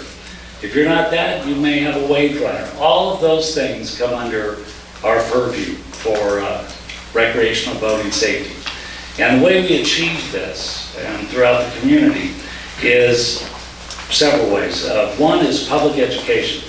I'm also a public education teacher, so I teach public education classes on boating safety. We have a variety of classes. Probably the most popular one is called About Boating Safely. It's an 8-hour, one-day course that we strongly try to urge boaters to go to. Everyone kind of thinks they know everything. What else do I need to know? There's a lot to know. Now, mainly, we want to teach you how to be safe, how to keep your passengers safe, how to keep your boat safe, and just be safe out on the water. So that's one of the areas that we're active with. And we conduct classes at the Van Nuys Flyaway a couple times a month. And I'm going to direct you to a website. If you're interested in attending a class, you can either call me or you can go on the website and you'll see when those are scheduled. We also, for big-time boaters, if you're into navigation, search and rescue, all of those things, we also teach that. So boating safety is number one, but we like to have fun with it too. Other areas that we are in is we have many lakes up here. We have Castaic, we have Pyramid, we have Piru, and so on and so forth. So we are up at the lakes. I specifically go to Castaic Lake, the lagoon, because my emphasis has been on kayakers and paddleboards. Believe it or not, because this has become such a popular sporting event, we're seeing more and more injuries, we're seeing unfortunately more and more deaths with these activities. So I'm up there on a Saturday once a month, and I approach people that are about to launch their boats and just ask them, would you like a free vessel safety check? It only takes a few minutes, and it really does. But my primary objective for connecting with those people is to take a moment and stress boating safety, and that they attend a boating safety class so that they and their loved ones are safe out there. Other things that we do are operations. By that, we have our own boats that are facilities for the Coast Guard, and we do operations missions up in the lakes where we go out for the day and we patrol. We're looking for any sort of nefarious activity or whatever we might spot out there. So that's always fun. If you're a member, it's interesting to get involved in that. So we do, another activity is a program visitor called PBs.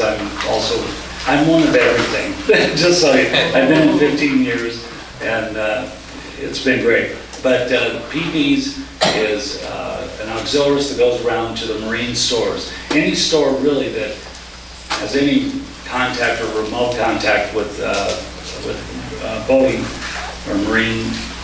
So what they do is they go around, they take these brochures, we have a little stand, we ask the merchant, can we set up a little stand, and we place these, and they're all primarily on boating safety, wearing your life vest. I don't know if you all are aware of it. I mean, just recently we've had some real catastrophic accidents up at the Lake Havasu. Terrible loss of life. People were tossed, ejected from the boat. They weren't wearing a life vest. This happens so often. And a simple thing like wearing a life vest can save your life, can save your loved one's life. So that's primarily what the auxiliary does. And you'll see us, you saw us at the preparedness fair. And first I want to thank Isam for inviting me, allowing me to come here and the opportunity to speak to all of you. And we were at the preparedness fair. I'm in contact with, oh, he's gone. With Ron, with Councilman Englander's office, Matthew Hernandez. And we're scheduling our attendance at many events around the valley. So you'll see many more of us at those events. And just as much as I can do, get out and speak to you folks.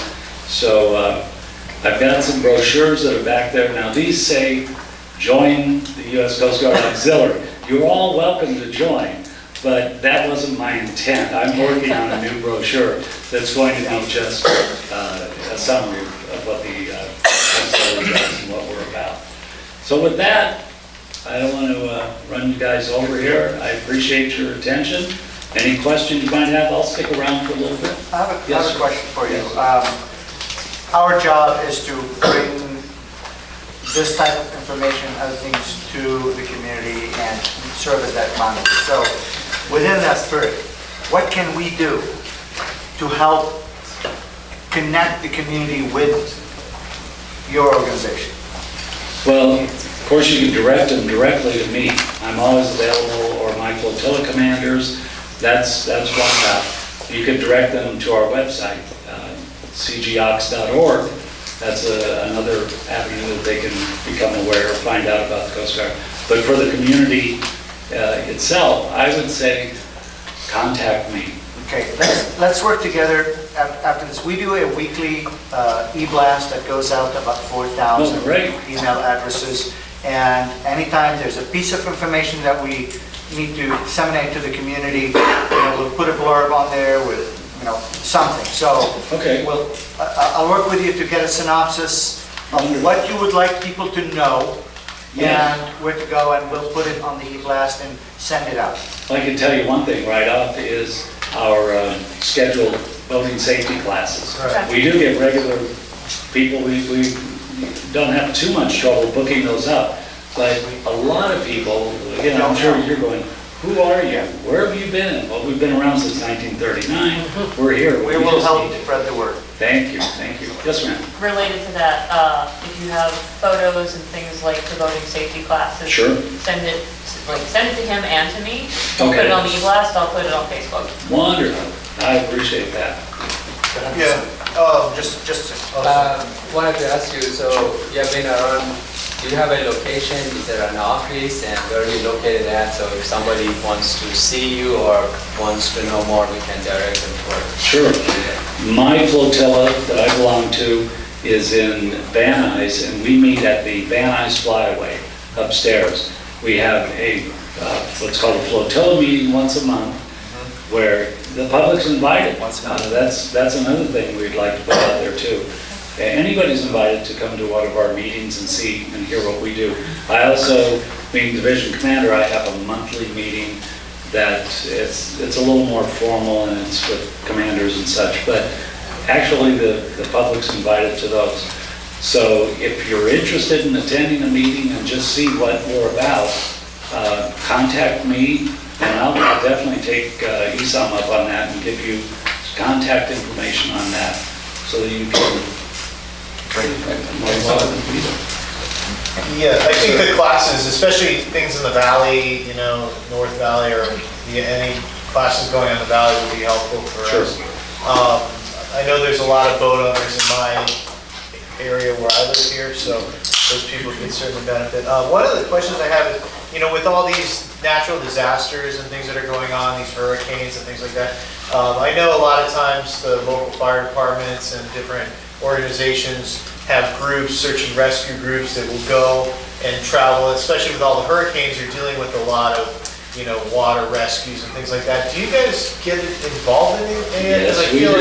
Yes, I feel like that's something that maybe some of the board members or, stakeholders might embrace, is those types of opportunities to do some good for people who are suffering. So, I was just curious if there's anything. We absolutely do. In fact, right now, I couldn't tell you specifically which flotillas and how many, but we have many members that are called right now in Florida to aid with the hurricane situation there. Specifically here, whenever we have, hopefully not too often, an oil spill offshore, we're almost always called in with that. The Coast Guard will call us. They have a registry. It's part of the joy of being in the auxiliary is you get to learn so much, and that comes under FEMA. Again, we're under Homeland Security, so there's a whole series of courses that you have to take to even become qualified to get on that registry. I happen to do it because I love doing that, but you can train through all the ICS courses, incident command courses through FEMA, become qualified, and when there is a disaster, the Coast Guard, they look at that list and they start calling. I think that's the type of information that maybe if you share with Esam, that we could, as board members, we might be interested in doing that, and stakeholders as well. Sure, great. Any other board question? Any public question? Mr. Smith? All right. All right. Thank you very much. Thank you, Lisa.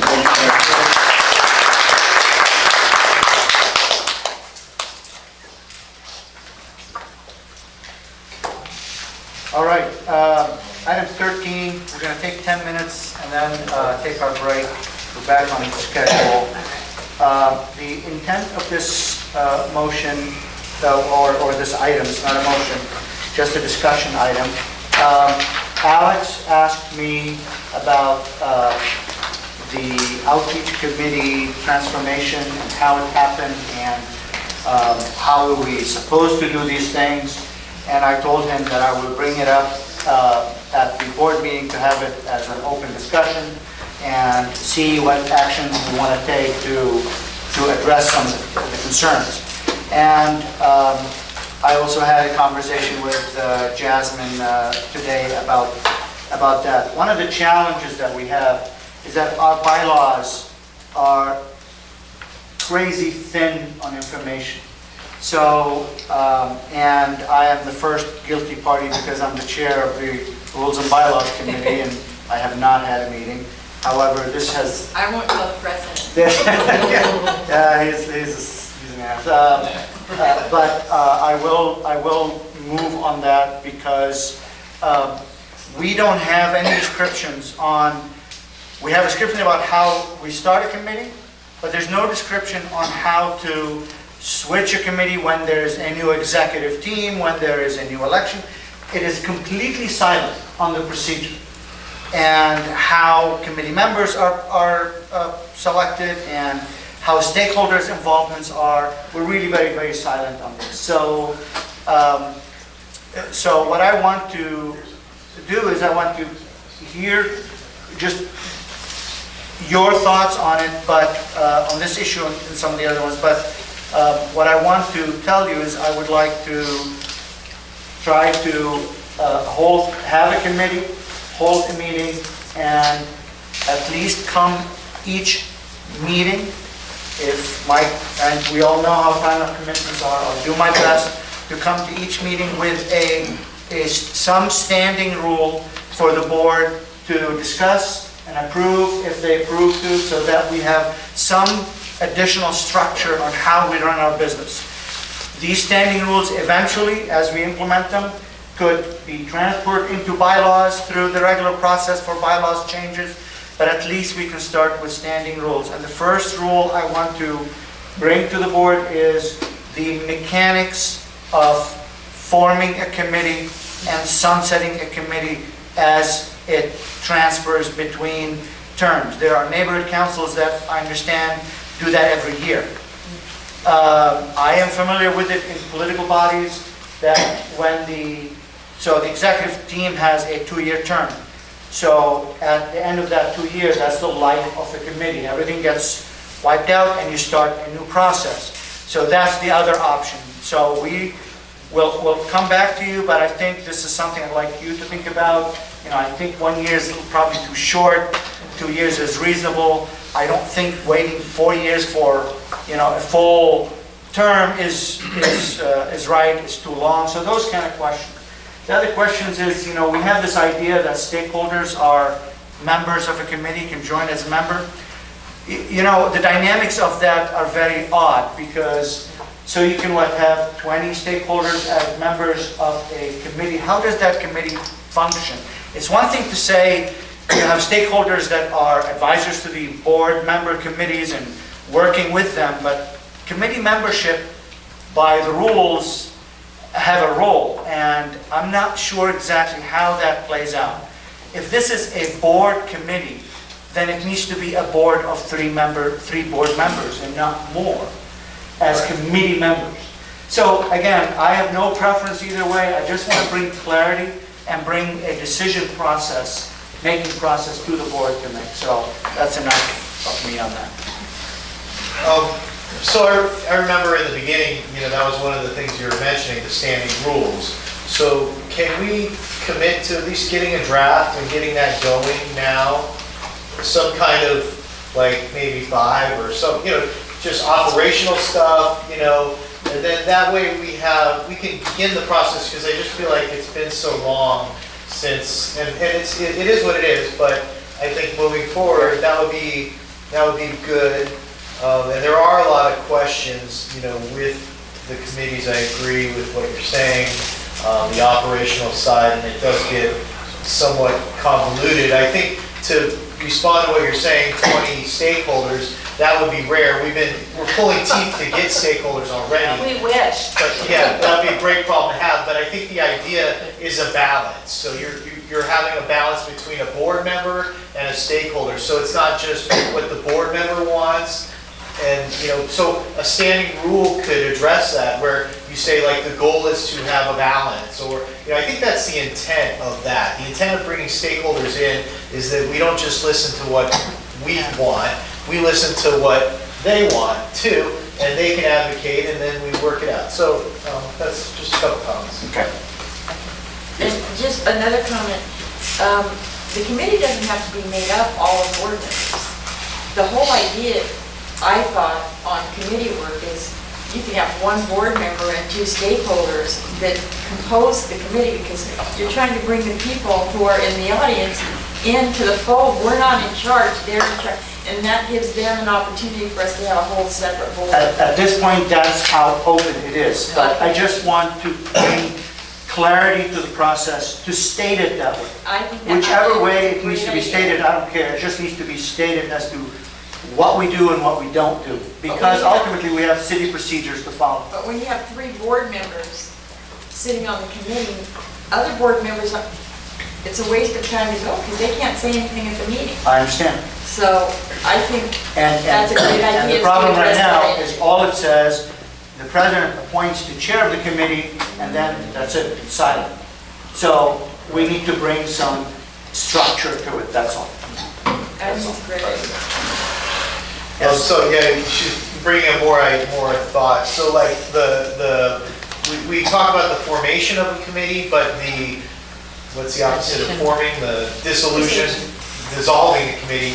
We need to. That's the point I was trying to make. Yeah, exactly. We need to define how that happens, when and under what procedures. And then, like, to Becky's point as well, I feel like the safety committee is such a broad issue, that might be a good committee to do as a joint, where other board members, because I know, Becky, very much, we all have an interest in the public safety. I think that would be like a good committee to consider doing a joint, maybe not every meeting, but every once in a while, we have issues that come up that everybody wants to participate on, and a lot of other councils do. So why not bring it to the board for discussion? Because it's a lot of, when you're dealing with safety, it's a lot of like little details and stuff that need to be hashed out still as a committee. It's not necessarily a concrete motion, but a lot of times it's just discussion on how do we deal with street racing? How do we deal with, The problem with joint meetings is you're forcing a board meeting. Right. That's the bottom line. No, I don't think so. Absolutely not. Yeah, no. Chatsworth does it all the time. If we get to more than 3 members, we are basically having a board majority meeting. If you call it a joint meeting, the intention is not to hold a board meeting, it's a means of allowing more members. I appreciate that. But we've been doing this for 10 years, and we have never used a committee meeting to do any board work. Let me explain what I'm trying to say. My point is, you hold a joint meeting, you have 4 and more board members in a discussion. Okay? So you, in essence, have forced the majority of a quorum to have a discussion. Under the auspice of a joint committee meeting, but you have forced the majority of a quorum to have that discussion. I'm not saying it is illegal or wrong. I'm saying if I were to vote on that, my personal feeling is you're forcing a board, in essence, you're forcing a board decision because those 4+ members that are now discussing this item have the ability to make a board decision at the next meeting. So what? So that's well, in my opinion. Are you saying that it's a violation? As a brown act? Did I say that? No, I'm saying it is, as I said, if I were to vote on that idea, I'd vote no, because of how I think it forces that lopsided Well, approach. I leave that up to Don. I mean, I understand your, I think- I see what you're saying. I think we have to look It's at not a it. question for me, I it's a think we question have for to them. look at it from all different angles and decide how we want to do it. That's another option. And again, this was why, this is a discussion, that's fine. Randy, go ahead and then David. Just so I understand your position, is it your thought that if there's like, say, 5 board members in a joint committee and then they bring an issue to the board, that's automatically 5 votes in favor of whatever they're bringing and you're putting? Exactly. Because it might not be that way. It might be out of 5 members, 3 or 4, 2 are against. And that's fine, but you have by de facto created a discussion between the majority of a board on an item that was had outside the presence of the other board members. And Can we ask them to respond? Can we let them respond to that? Because I'd like to This hear is what a- they're. I'm just getting his opinion. Yeah. this was her question. David has a question. Let me work on that. David? So I guess my question is, it has to do with the protocol. One of the discussions that we've been having is with the education committee, we've had very little feedback from the community getting involved. And we have traffic and safety. We wanted to merge those two committees together, traffic safety education, which we then would be able to in turn have a couple more board members like Becky. She has passion for all 3 of those items to come on board. So what is the protocol to merge those two committees? To merge the committees as one committee, that's a different story. That No, as can a be done. meeting. As a meeting or as a merging into one committee? Well, either way, that we can have more participation from the board at that event. It's less if you merge. The idea with the education, I'll speak on the education part, because the idea with the education committee, we did a lot of meetings, and really the main issues were they want a high school, and then it was the safety issues surrounding the school. So let me just finish. So we found out that, we figured that, it makes more sense to have education wrapped into safety. So we could dissolve education and then work on those safety issues surrounding the school through the safety committee. That was the idea. Am I right? Is that right? But I think what they're getting at And now then the is joint that, meeting part, yes, is like. but I think what they're getting at is if we did dissolve it and we merged the two, then we're still going back to one meeting. And we'd only still be able to have 3 board members. Is that correct? I'm just trying to figure out how we can expand it to be able to have it, so maybe a joint meeting. That's why I was suggesting for safety committee would be a perfect one to do joint committee board meetings for. Becky, you want to say something? I'm the one that got the school built, you guys know that. I know how to do it, I know what we can do, but I can't talk about it. Because in the meeting, you already have 3 board members, so you're leaving someone, not you, but a person who's already done it and knows where the deep pockets are and where to go. I can't even participate. Same thing in public safety. And I'm just one person. Everybody at this table has so much talent.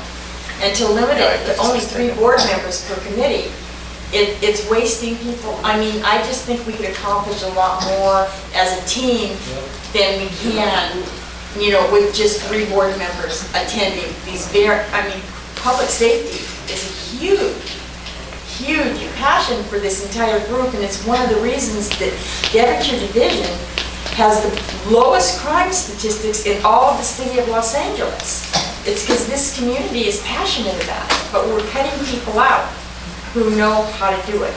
Randy, and I just want to bring up, so this is why a lot of neighborhood councils will have 2 meetings a month for board meetings, because then issues like almost everything we're doing in the next round is the little stuff that's important, but a lot of people will leave because they don't care if you get reimbursed $50.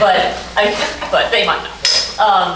So they'll have the meeting that kind of takes care of that, and then that gives them room for another meeting where they can spend the whole time on one issue discussion or Q&A, or hey, we're all worried about school safety, and it allows for not having to do the lopsided joint committees and not having to cram everything into 5-hour meetings. So, and it seems like that might be a good solution to consider going forward as well. And that's a good way, and I'll keep it really brief, but if you're gonna build a school, you need more than one meeting a month. Agreed. You know, I mean, when we built the school, we met once a week, every Friday at 6 o'clock in the morning for 5 years. So, About that hot. Can I open the floor for the public? Everybody's been listening to us, flapping our gums. Anybody would like to comment on that? Would you please step up to the mic?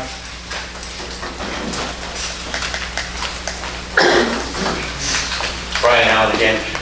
The way the meetings are set up per the Brown Act is to ensure that the public is aware of what's going on and that you don't do exactly what you're trying to eliminate, which is have too many people actually aware and voting or knowledgeable of their vote before a board meeting. All decisions have to be at the board meeting. The way you get around that is you have joint meetings. The word joint is misunderstood in a lot of cases. You can have a joint board meeting with Granada Hills. You can have a joint board meeting with two committees. The committee that is having that joint meeting is the voting committee. But that doesn't mean that the other committee can't have the same thing, a joint meeting, and vote themselves with comments. So you're limiting yourself to the fact that you think that you can only do certain things, but you just have to understand the makeup of how it's designed. And the word joint is your saving grace. It allows you to communicate, but only the board members of that committee that is establishing that joint meeting may vote, and they're voting on their behalf. And if you have two different committees meeting together, then the other committee has to have the same thing, has to have their meeting to vote for themselves. And that would solve most of your issues. Thank you. Any other comments? All right. I owe you a resolution on the matter of the outreach committee, and I didn't get the chance to have a conversation with you on that. The way that I did it is not the way it's stated in the bylaws, because there's nothing stated in the bylaws. So I'm going to ask you to work with the existing outreach committee members at the time that were on the committee before you came on board.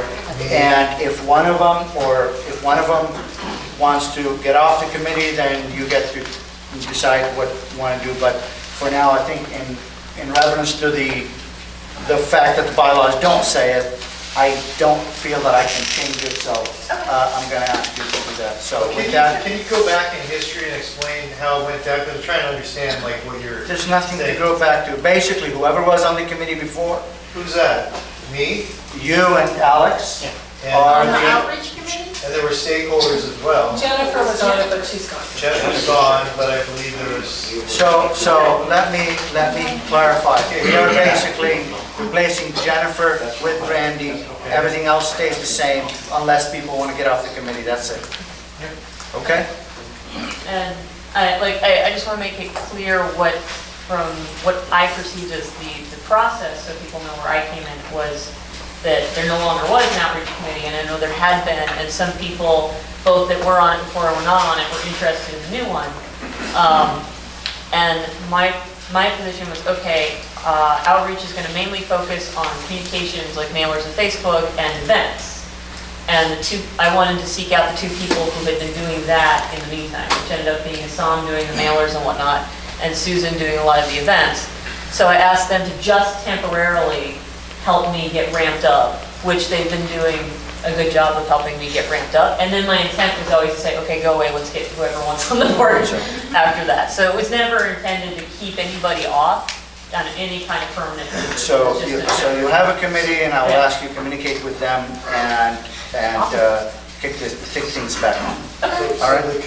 The committee was never dissolved, is that what you're saying? Because you said at one point. I said at a previous meeting that, the committee chair resigned, the committee vice chair resigned, so yes, I dissolved the committee. I took on the just the role to continue with the e-blast and things Right. like that until we have a resolution. So that concept of dissolving the committee was incorrect because there's no place in the bylaws that describe how that happens. Hopefully, the rule, standing rule that we'll come up with will define when that happens, not by action, but by time. So that's why we're going to I appreciate get. you acknowledging that because it was very offensive to us as members on that committee when you just dissolved it.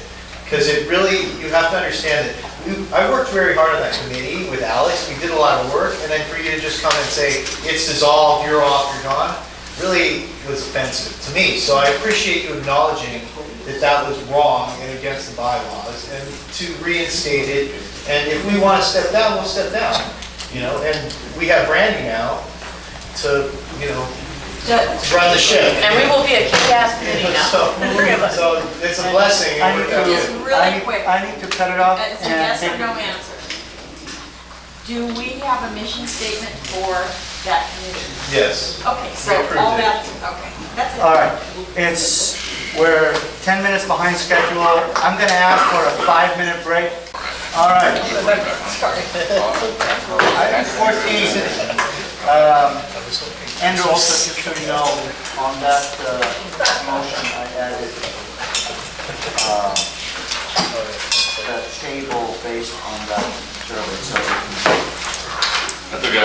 That table's now outdated, but I appreciate the start. Yes. The percent, That's on one. fine.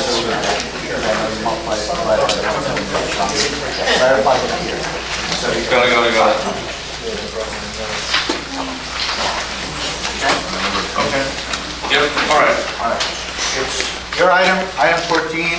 All right, item 14, at the behest of the board, as a result of the survey, stakeholder survey that was conducted,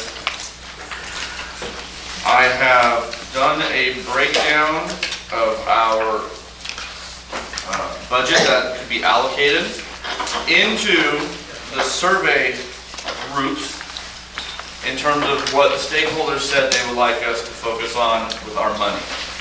Those groups were safety and traffic. So again, I apologize.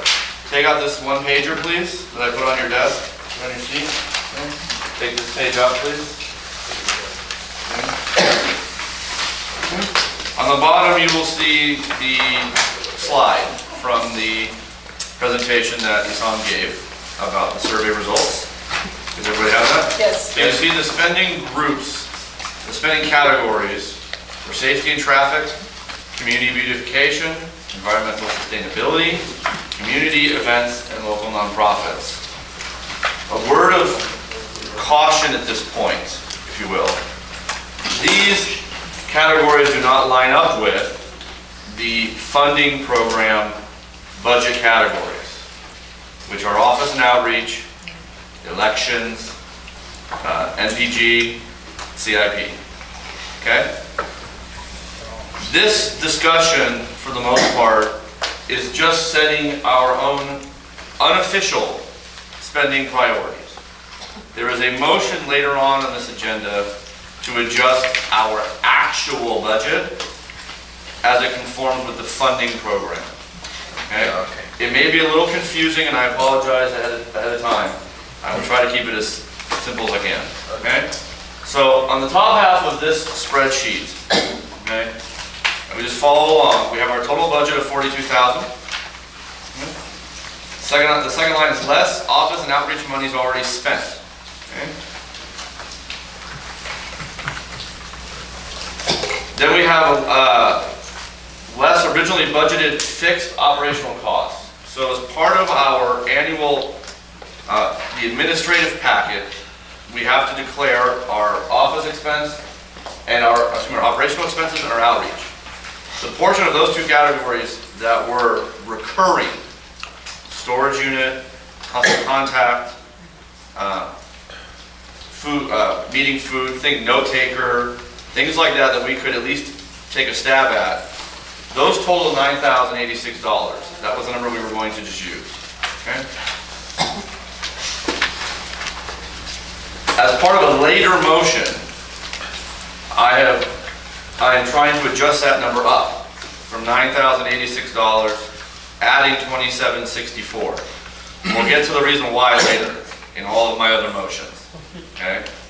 But I wanted to kind of give you guys some flow with numbers that we have approved previously or numbers that are on our official documentation, okay? So we've spent already $39,8845 in office and outreach. Okay? The remaining, if you accept my premise of changing the budget, the remaining monies that we already are committing for meetings, for printing, for food, for note taker, etc., would be $7,861.55. I have been asked to allocate $1,000 for election costs. We did not previously do that in our budget. Okay?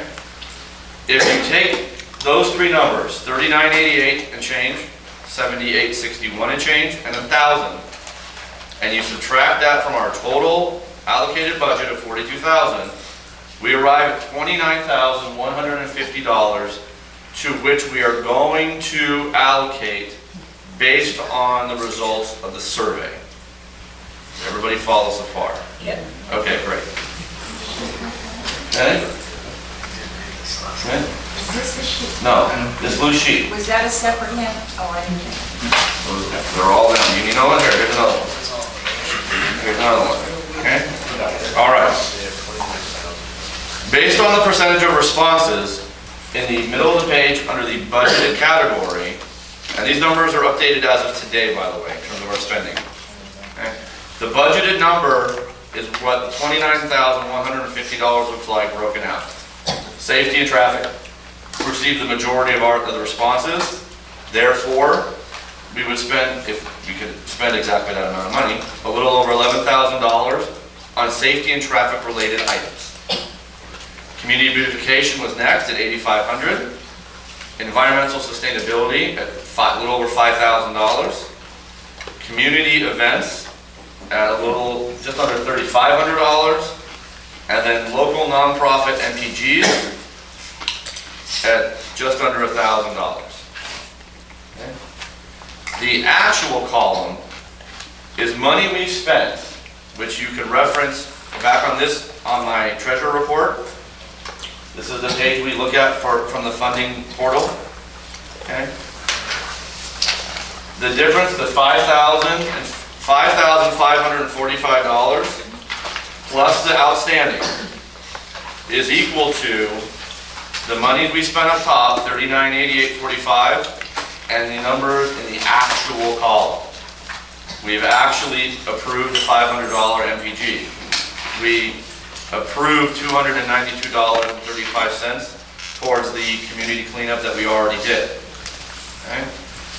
And we spent $1769.96 on our retreat, which I'm calling a community event. Okay? So this discussion now is whether we want to adjust the budgeted number, and I use that loosely because again, these categories do not reflect the official funding program budget categories. This would become our guide, which you would bring to each meeting if you wanted to follow this guide, if you will, to motions we would hear later to consider for funding. That's all this really will end up being. But I'm now going to open up. This is what the stakeholders have said they'd like us to do. I now open it for any feedback from anybody. Can I'm not sure we're ready to call the retreat a community event. The intent of the community event, as we describe it, is things in the park, some community function that is not about a board meeting. That was an official board meeting. Okay. So I would suggest that that number would come out of operating. Okay. Because it was a cost of the meeting. Okay. So that will reduce then the total. The total in the budgeted columns. All those numbers will be reduced a little bit. Makes sense. Okay. Go ahead. In that case, then this whole thing will have to be changed in addition to moving the 1769 into operational. We'll also have to allocate for the next retreat in this round, which will come out of allocated for expenses. And then it becomes a question of, do you count the holiday party as a community event or as an operational cost? And in fact, this whole, I like the spirit of doing this, but like, I mean, how much did we spend on Earth Day last year? What was its final total, would you say? About 11? 11,000? Last year is a very different No, animal. I know. But okay, it was like 11,000. I heard higher numbers too. And the year before, because the year before is really a better judge. Is it 4? 35. 35. 35 to 4,000. Yeah, so the question then becomes, okay, does that qualify as a community event? Does it come out as sustainability? Does it come out of beautification? Does it come out of a combination of both? There's like, especially because beautification and sustainability are so similar to a lot of the community in terms of their goals. This doesn't have anything for education. This doesn't have, like, I think it was good to hear what the priorities were and to be mindful of it, but I think trying to set out limits in this way causes a lot more problems for us than it helps. Because obviously things for beautification are way more expensive than like this little tiny amount we spent on the disaster repair, or I mean the cleanup. Or yeah, even the disaster repair, which would have been safety. And we didn't spend almost anything, so they spent like $50 and we had to reimburse them on. And that was a huge thing. So I like that you did this. I like the concept. I think there's need a lot of changes. Yeah, I like the concept as well, but I think maybe a lot of people that have answered the survey don't understand that we can't pay for a stop sign. Right. Or we can't, safety and traffic, we can't pay to put in a light. I think there was a lack of understanding of the limitations of how we can spend our money. So I see the concept, but What would you pay to repair a sidewalk, would that go under safety? Like how you did the trees, I mean, we still need that. You've entered into why It's this actually is safety a too, slippery slope. because if you read the stakeholder comments, you see, trees, sidewalks uprooted, tree roots, dying trees, safety hazards. So there is definitely overlap between us. But I think the point that Susan made is the same point I made last time at the retreat, is that, a lot of things for safety, street racing, that doesn't cost money. That's advocating and pushing city departments to do their jobs. So the stakeholders are telling us they want that issue addressed, but it doesn't necessarily cost a dime. They're not saying to that's do. what they want us to spend our money on. I think if I could make a suggestion, I think what would help is to look at what we did last year, and are we gonna do those events this year? And then we can kind of, like the way you're forming this column here, actually things that we spent. So we can start projecting budgets for the things that we know we're gonna do, and then work backwards from that. And then we can also talk to committees, and committees can kind of say, like the safety committee can come back and say, hey, we're thinking about spending some money on this. And then we can kind of know, well, safety has some ideas, some things in the hopper they're working on. We think it's gonna cost $2,000. And, to get some feedback from the committees, like beautification, we can tell you, we're not necessarily gonna go fixing sidewalks or trying to get the city to do it, but we may wanna take out some stumps, or we may wanna do, a planting or a community event. So I think it helps to just put it back on the committees. Can I make a comment before? I just want to remind the board, the question was very specific. There was a question about priorities, and there was a question about where would you like the neighborhood council to spend its funds. I agree, we're not putting stop signs, but that's not the point. The point is, the interest in the community was to put out resources in safety. What that function becomes that we spend the money on, that's our own creativity in terms of figuring out what can we do to improve safety and to stay true to the answer that they gave us. How we get there, you may decide a function has half of its safety, half of its beautification. that's fine, we'll work that through, but it's important that we stay true to the feedback that we got from the stakeholders. Hassan? Yes, for the safety, like I'll take one item quickly, say the street racing. The street racing, we need to have a full education, banners and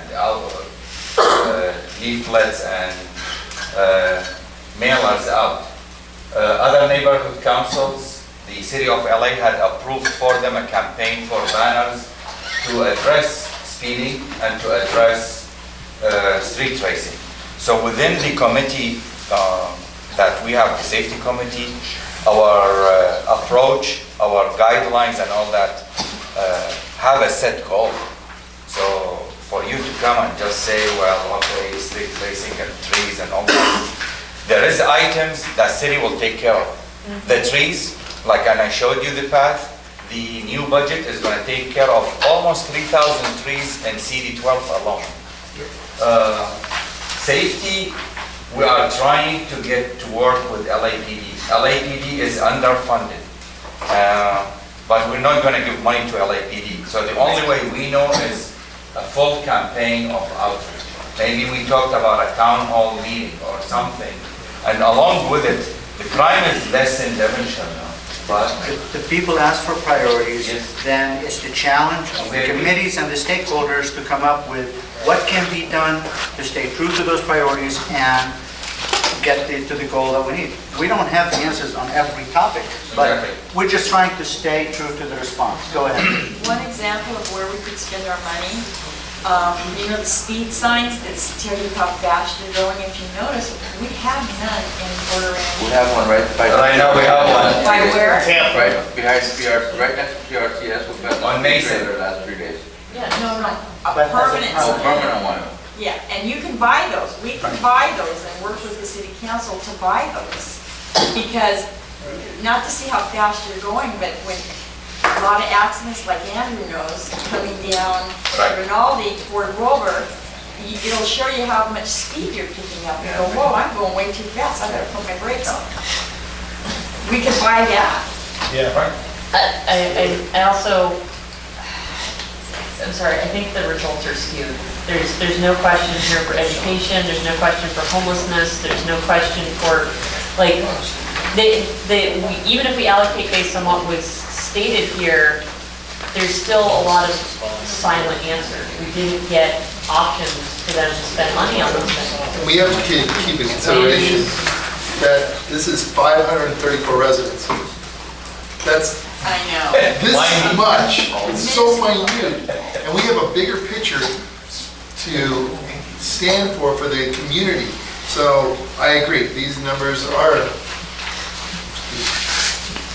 so. If it comes down to. I would like to suggest, so you can keep this and I will offer to continue to update this each month. I like that. Now, as you already see, I'm gonna put something in a column you probably don't like, because there's gonna be plenty of crossover on a lot of the stuff we do. I'd argue it's probably crossover almost everything that we do. This would be, again, as we sit down with motions, you may want to just take this out and just, if this is important to you to follow, that you just leave it in front of you as you are thinking about whether to vote yea or nay on a motion. This is not our official, but this is not our official budget, this is not in stone. It will be a guide for you if you find that as an important tool to use. Other than that, I would say that is the extent at which I would suggest you utilize this report each month. Well, I would like to go on the record to state that this survey was a very unique opportunity, and whether we like it or not, this is the response we got. And I understand it's only 500 votes, but that's how surveys work. The work gets done by the people that show up. These 500 people bothered to show up, fill the survey, submit it to us. We owe it to them to stick to their desires. This is a zero-sum game, $29,000. if you say, well, we'll go along and see how it goes, every time a funding motion comes in front of us, we're going to see that it's going to take funds from something else that somebody said that's important to them. So it is important, that's the point of budgeting. This was a guide for us to follow, to create a budget that is reflective what the stakeholders asked for. We always say we do this for the stakeholders, but if we don't like what they want, we change it, that doesn't make sense. Wouldn't the numbers be different if we really reached out to the entire community? Because a lot of the community was never really reached out to. Go figure. Where did you But, do the survey? no, we reached out to the community. But, I mean, I think this board does an amazing job working on behalf of the community and fulfilling the needs of the community. You know, I think we should take this with a large grain of salt and continue the work that we do, because I think we really do a lot for the community with the very small resources we have. And we all of us, literally use every inch of our contacts to stretch the dollar and stretch what we do on behalf of the community, making it what it is. I want to say thank you for No, working on. don't- No, I'm serious. It was good that we did this, and I think this is important for us to know. So when we are trying to decide where to spend our money in the broader picture, we can say, you know what, we should lean a little bit more into traffic and safety. Agreed. I don't know any NC that has, and again, I say it that way carefully, I don't know any NC that has done a similar survey recently, and I personally get frustrated by monies that get spent on personal preferences at boards. So I feel strongly about whether we like it or not, this is the response we got, we should respect it, that's all. You know, I think the most important thing is reading all these comments. You know, if you guys have these, to go through and just look at them, all 88 of them, because, you know, homelessness is in here. It's under traffic and safety. So actually what happened is we had to group things based on committees. So if we don't have a committee, well, I guess, do we do one of these for homelessness too? Because I see a lot of homeless stuff in here. So there's some overlap. Yeah, so I mean, I'm just saying, like, actually part of the safety and traffic is addressing the homeless issues, the issues, you know, with homelessness, so. Well, the waste department does address that. Yeah, true. I think what we all probably don't want is for the committees to start fighting. Like, oh, my committee only has $300 left, and your committee has $2,000 left. Nobody's doing that. No one's. No, not now, but if we started setting these hard limits, it could lead to that. Maybe not even with us, but with future boards, if they keep doing this. We can always use it for bartering back and forth. Yes, can I just ask you, how many surveys did we send out total? We sent out 3,000, I Okay, think. and we got, that's a good return. The problem, 500, but let me ask you, what neighborhoods did we send it to? Did it only go to?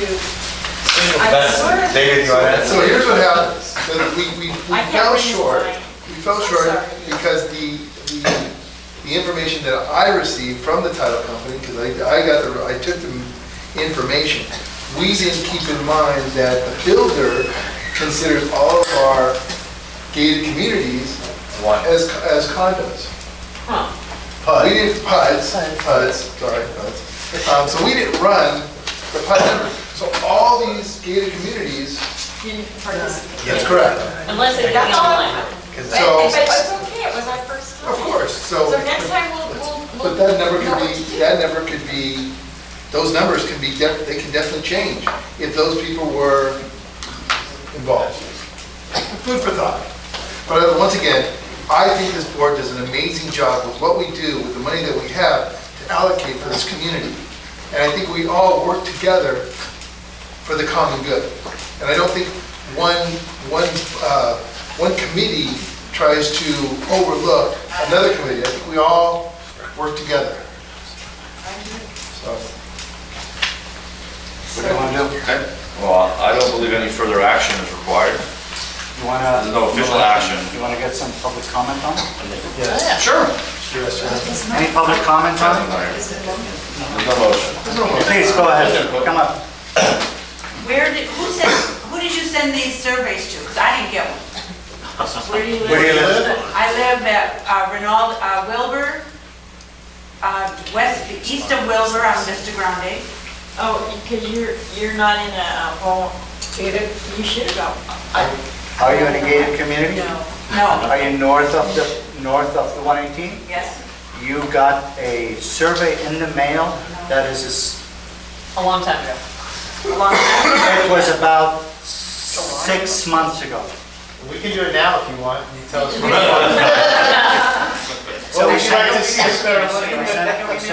I sent out a one-page survey with a return envelope for people to use to send back, and we got back 500. But yeah. My age. And it was based on all residences that I got from the.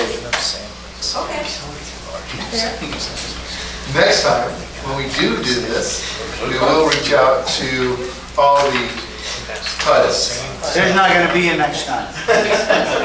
This one cost us, I want to say almost $5,000 or $6,000. It would have been impossible to do it anyway at double that size, but nonetheless, that was, as you all know, that was a special situation last year with the funds that we had.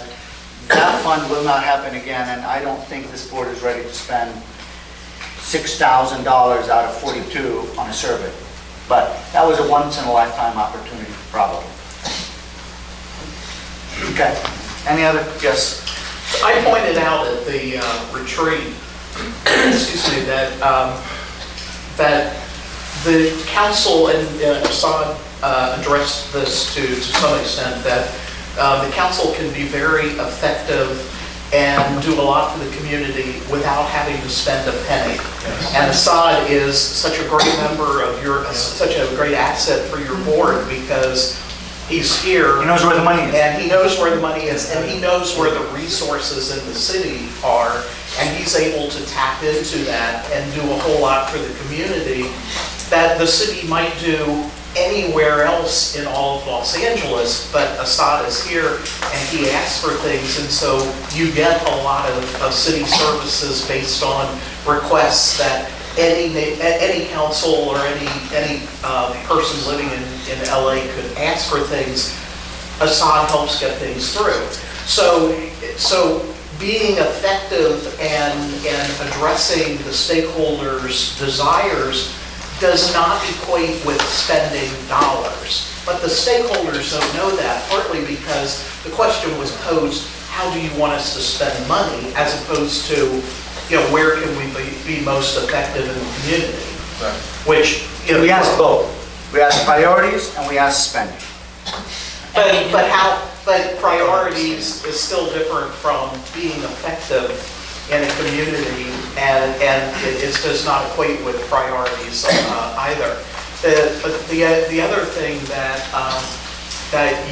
you probably should at least consider is, if you decide that you're going to be so rigid that it has to be the exact percent from the survey, what you're going to create is a whole bunch of really creative board members who are going to say, well, let's see, how, I have this idea for some way to spend money, but how can I shape this so that the board is going to be able to put it into one of these boxes that it has to go into?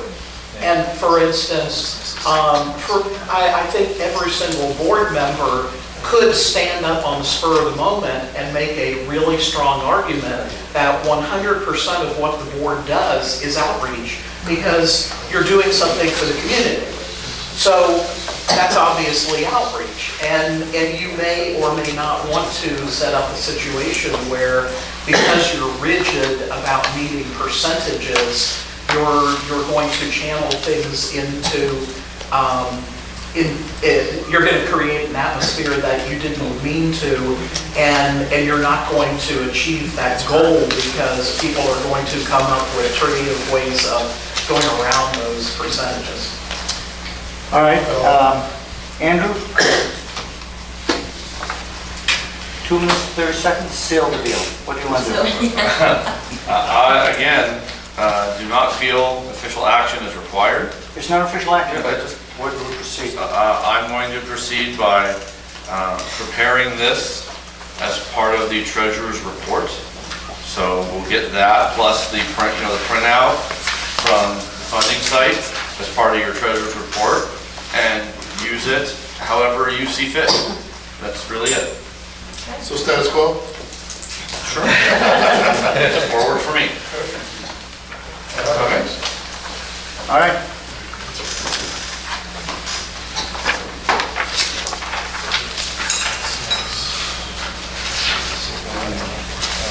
Next item on the agenda, item 15, and I'm going to excuse myself if you don't mind for 2 minutes. I'm not accusing, I just need a break. Should I keep plowing through these? Yeah, I'm Okay. just taking a break. Okay, great. All right, item 15, Susan, are you gonna? motion to approve the board member reimbursement to Jason Hector in the amount of $44.88. I need a second. Second motion? So, we goofed. What? I'm going to explain. Go ahead. I'm going to explain the motion. So we goofed last month, if you recall, we approved a reimbursement to Jason for $55.12. If you add $55.12 and $44.88, you equal 100, which is what Jason used to pay for the $44 in supplies. The number for the reimbursement we used was accidentally his change, okay? Which was the bottom number on the receipt and the largest in terms of font on the receipt. So we mistakenly approved the wrong amount, it got caught, so the payment did not go out to Jason.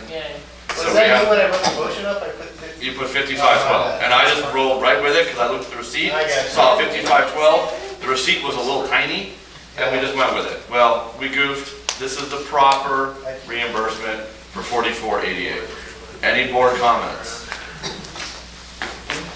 I think we shouldn't take it because they made a mistake. So that's your comment. Any public comment? Seeing none, call the vote. All right, David, Yes. Hassan, Yes. Susan, Yes. Alex. Yes. Jason, Yes. Andrew. Yes, Brandy. she's ineligible. No problem. Becky, Yes. Assad, Yes. Gabriel, yes. Isam, walked out. Well, we're calling this absence, correct? Yeah. Okay, And motion passes. great. All right. Item 16, motion to approve payment to LAUSD Civic Center Permit Office for the permit allowing the PRNC to meet at Castle Bay Lane Elementary in the amount of $533.48. Again, we are already meeting in Castle Bay. We have already secured the permit. I'll second it. I'm sorry, thank you. So Gabe seconds. I attempted to roll this payment under our recurring or operational fees. No dice. Needs a separate BAC, okay? So we just have to go through the motion. We are here, we already secured the permit, we owe the money. I'm just curious, is this just for today's meeting or all No, meetings? for this year, the meetings we've set up for this year. So, okay, that's what it Yes. is. April 10th. Next year. So if we decide the Christmas party on a day different than the meeting day on December, it means we have to pay more, right? I believe yes. Okay.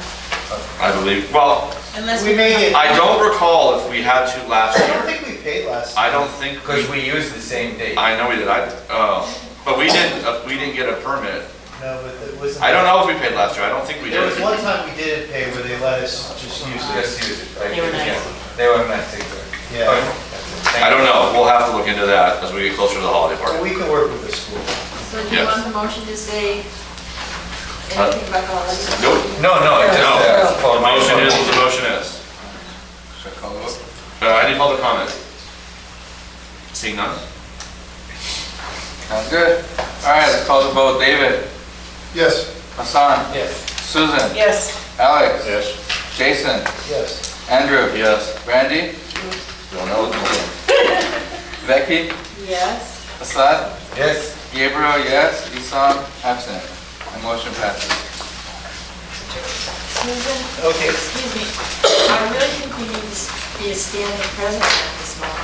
Oh, to call for, okay. That's what Oh, I okay. think, I think that you have to. Jason, She's item here. 17. She's here. Okay. Read the motion, please. Just have to sit in. Thank you. Acting The president. motion to authorize up to $230 for cleanup supplies. So I was talking about we're trying to do a cleanup along Cessna. Hold on, Okay, go ahead. you started with the motion. Oh, you want a correct? second? Need a second. Second. Second.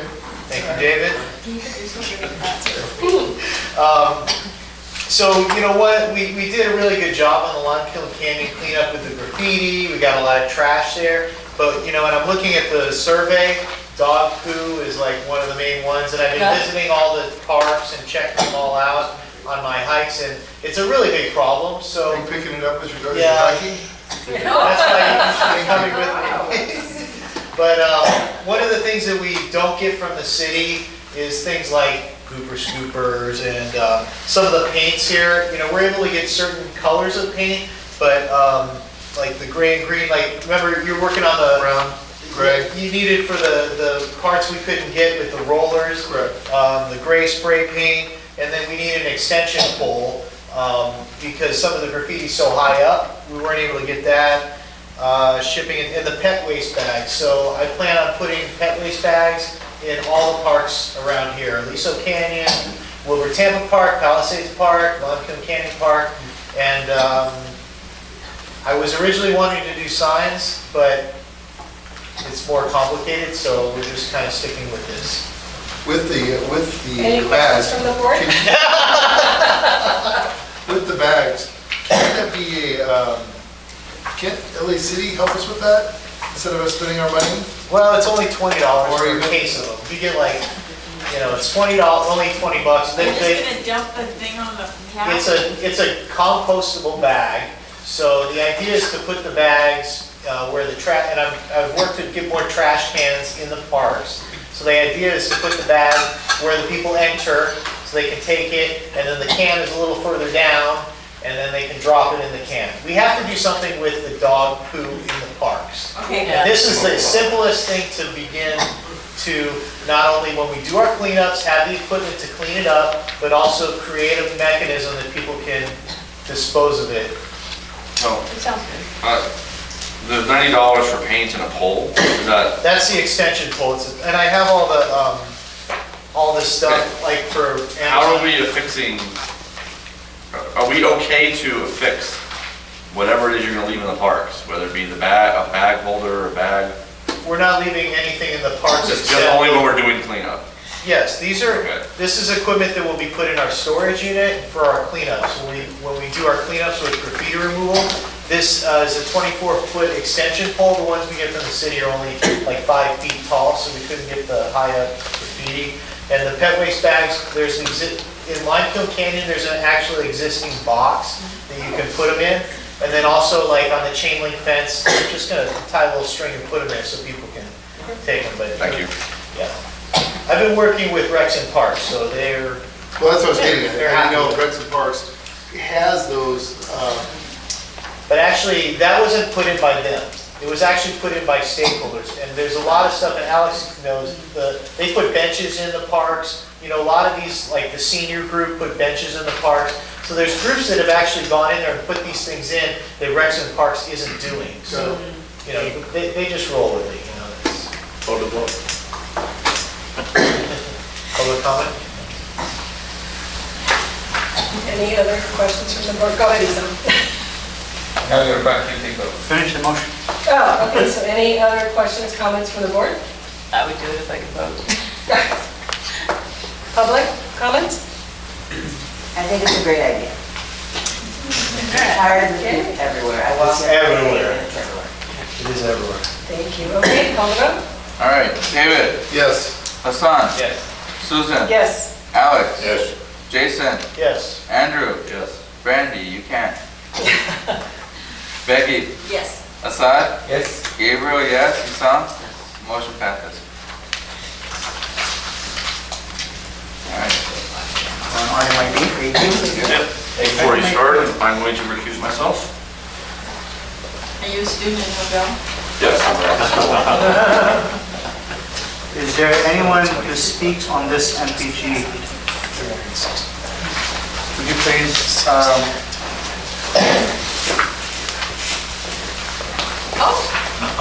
I thought I was going to. Would you like to? I'm Nancy Simons, PTSA Executive Vice President for Nobel. I'm Jennifer Johnson, parent at Nobel and co-chair of the Toby Run. I'm Jessica Miller, PTSA President of Nobel. And our PE Department Chair, Cherie Coyle, cannot be here tonight. She actually broke her crown, so she apologizes for not being here. She did want to be here. Can you please tell us what PTSA is? Sure, it's the Parent Teacher Student Association.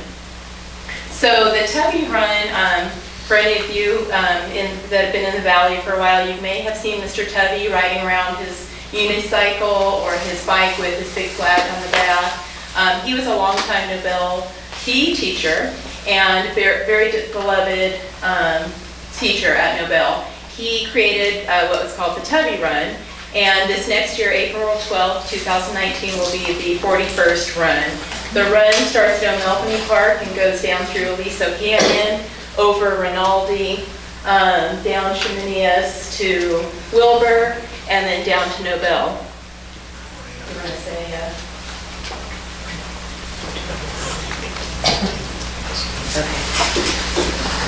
Is that last year's t-shirt? This is last year's t-shirt. And your name is on it. I think Can mine we see the is- tree on the front? Which, on the back? You got a Which tree one? on there. On the back. Oh, it might have been the one before. Okay. So the funds will be used for buses, t-shirts, to identify the children running, the volunteers, teachers, staff, LAPD, and community volunteers, street permits and closures, waters, snacks, wristbands, safety for students in the community during the event, and then we're going to talk about the healthy lifestyles. Especially during this time and how active you guys are in Career Ranch, we really appreciate your support to get our kids active for now and for the future. And just encouraging them and supporting them on this run would be great. Doing cartwheels in the back, seeing how active they are is so wonderful.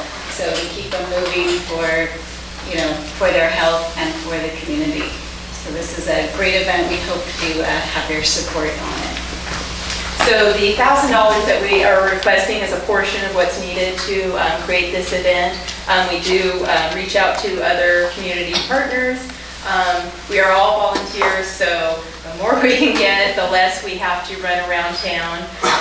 And we can highlight more of, we do highlight larger donations with a larger logo on the back. I don't know if there's any more information needed or what our next steps would be.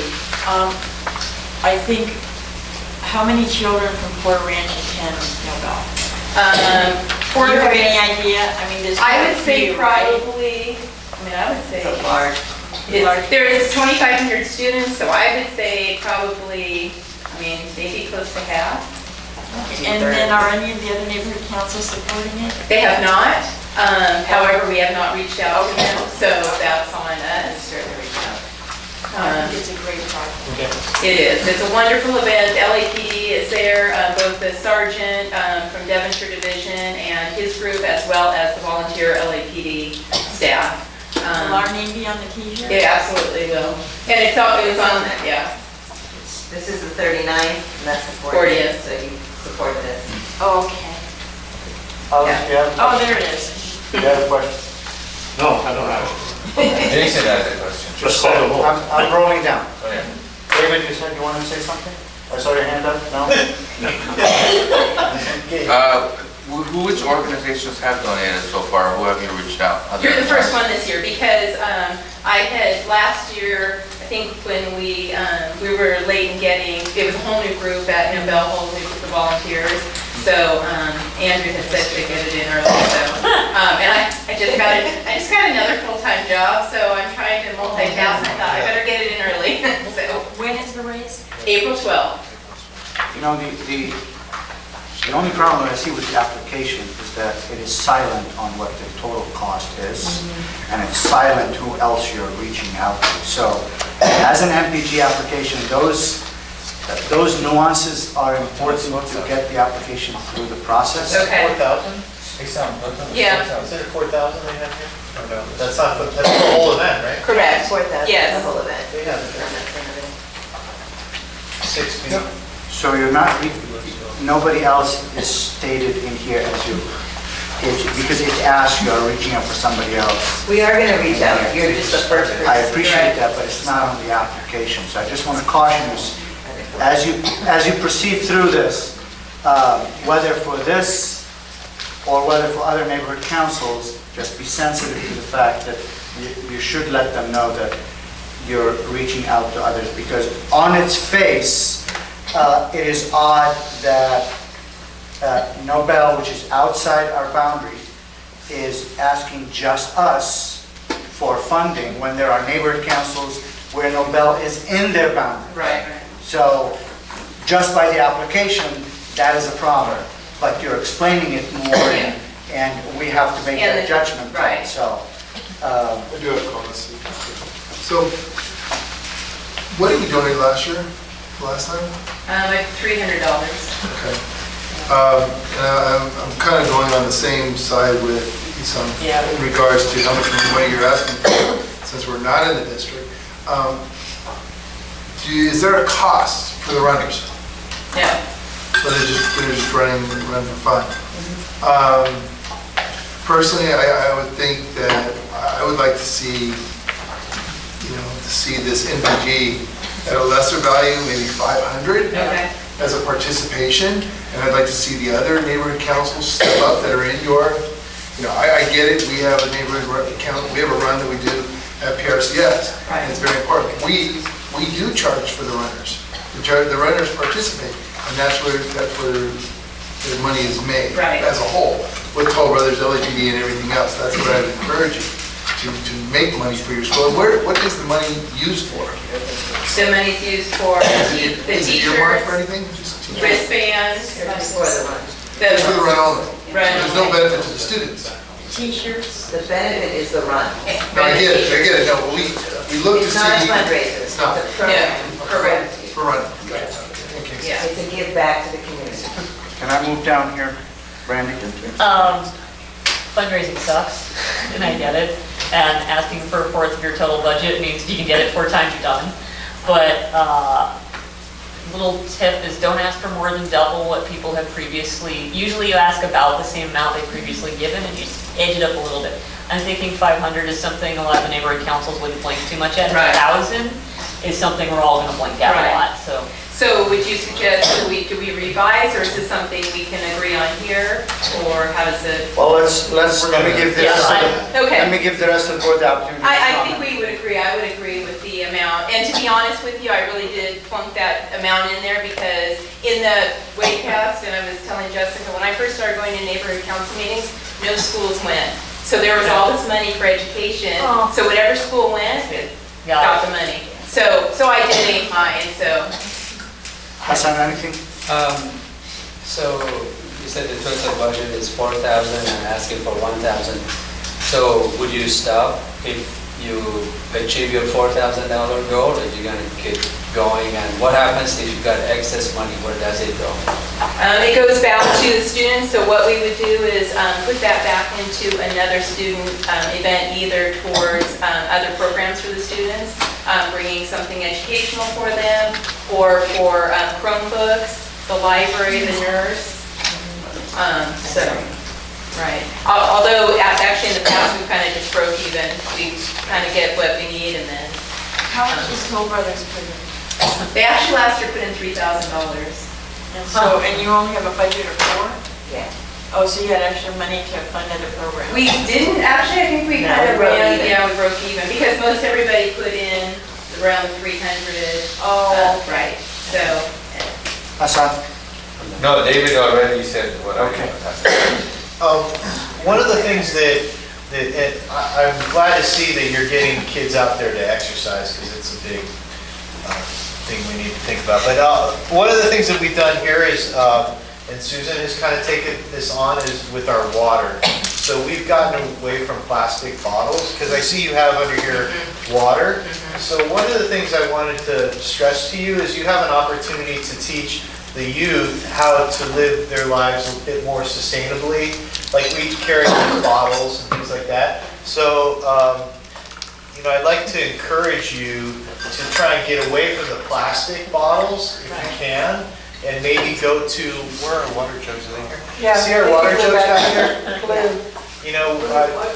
I think we could potentially share our jugs with you, but paper cups, or people bring their cups, things to talk about that you might think about. Maybe you have some of these for people, but that's how we try to But do they're running, things. Jason.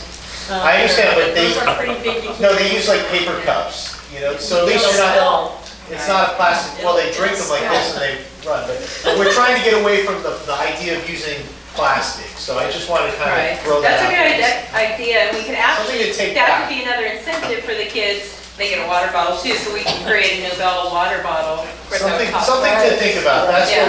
this is what we've done, and I think that maybe we can inspire. You might be able to get Toll Brothers to get you to donate Right. the sustainable water thermoses for you that say See the Toll one Brothers. Nissan has, see that metal one Nissan has? That's what we've come up with Yeah, but as, they can't do that when they're. it's okay, it's a giveaway, it's just a Anyway, giveaway. oh, All right, Most so, of the kids will drink a cup of water during the run, and Right. a bottle of water after the run. Right. so Try we and get have, away we from have, the plastic. we have suggestions, they'll decide what to do, I'm just going Susan. to echo Jason, yes, if you have the jugs afterwards, again, like the green sustainability thing. Also, the plastic leaches into the bottles, it's not healthy to drink anyway. It's a carcinogen, so yeah. And again, most marathons or 5Ks I've been in, they have, cups of water, you take them and you're not, running with bottles of water.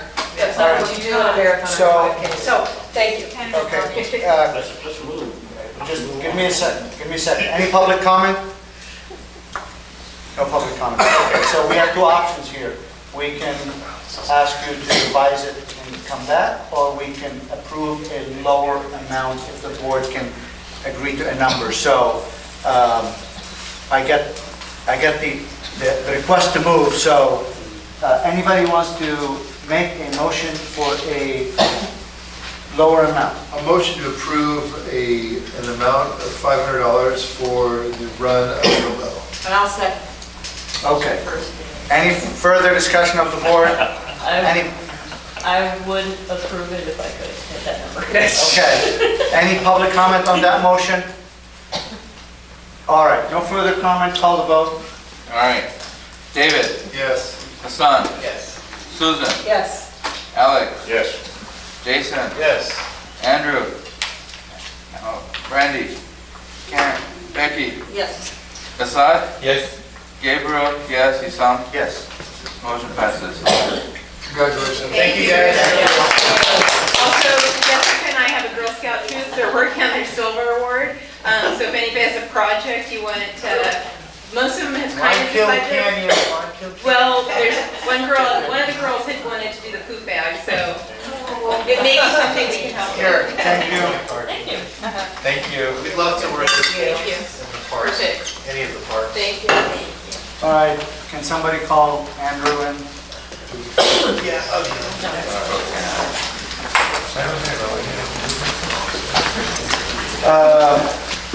Next item, item 19. It's a discussion, possible action to approve the MPG from MySafe LA, the amount of $4,900.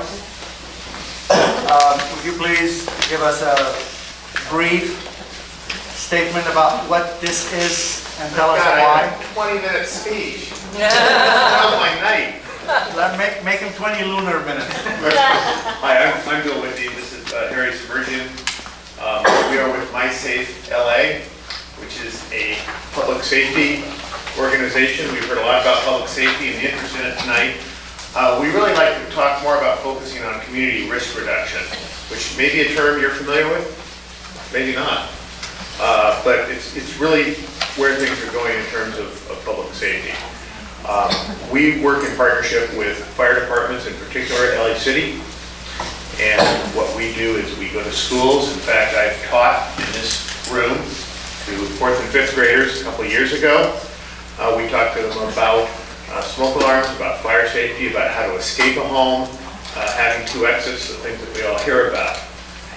And part of the idea is they take that home, obviously, to their families. We also concentrate on adults and their safety. We often do, and I'm going to make this very short, we do canvassings through neighborhoods. I'm not sure off the top of my head the age of some of the homes here, but I'm going to guess that some of them are getting to be 15, 20, 30 years old. And we're finding that those are the homes that are often at greatest risk because of the fire, because their smoke alarms after 10 years start to degrade. People don't know this. The public generally doesn't know this.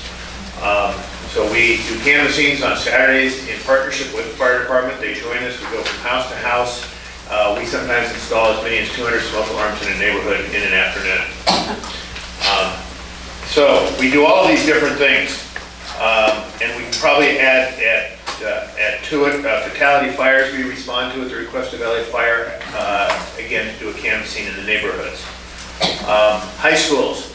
You may be familiar, AB 1719 requires that high schools that have a health class also teach hands-only CPR.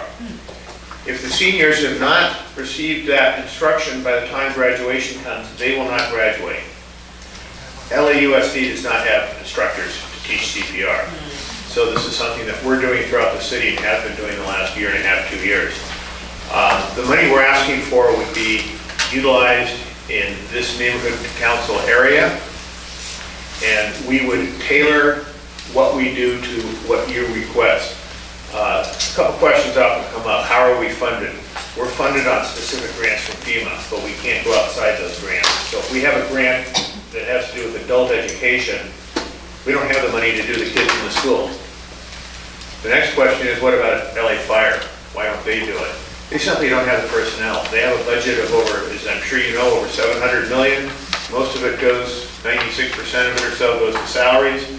They simply don't have the personnel or the time. It is one of the busiest fire departments and understaffed fire departments in the country.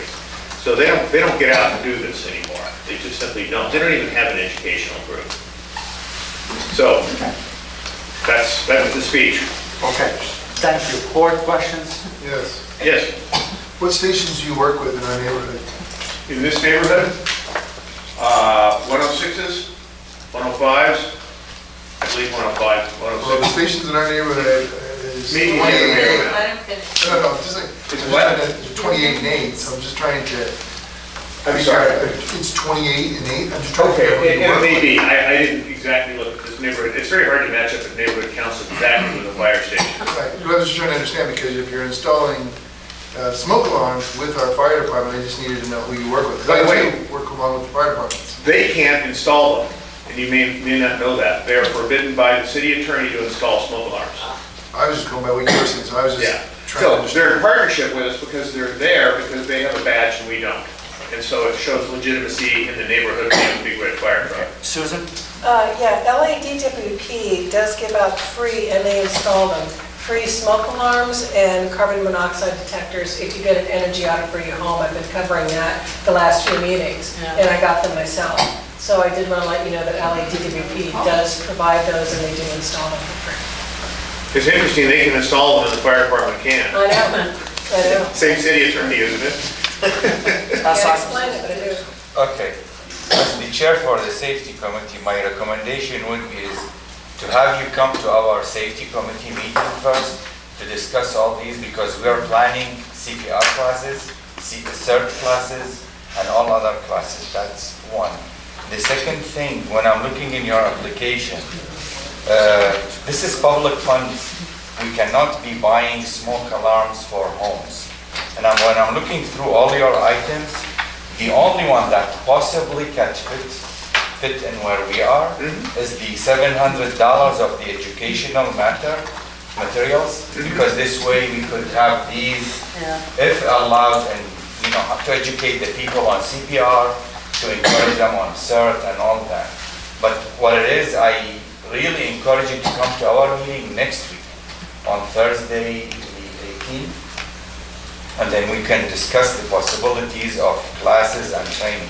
Because the way you lay it out here, this is first knowledge, and you have 3 people here active in the committee, in the safety committee, and I guess, they could speak on that. Okay, Randy? He addressed a lot of them, but I will say, yeah, 'cause it's, the amount of money you're asking for is more than 10% of our total budget annually. Right. So, Actually, the request is up to, and it's been, was misprinted. okay. Just But to how much, clarify that. just out of curiosity, how, like, it says 10 years sealed battery operated smoke alarms at $2,500. How many smoke alarms would that even be? Good question. Is that 3 or 300? Each one's about, I think, 40, well, the little ones, I think, about 35. Yeah, I'm not sure, and I'm not sure but exactly what we pay for them, and that's why I won't be able to answer that. But it would be a large number. Okay. Last one. I would recommend, I would like you to attend our meeting, and would like to table this for the next month, personally. Okay? I'll second that. It's not a motion, just a second. Go ahead. So I agree with Brandy and Asad's comment. Both the amount is frankly is very excessive.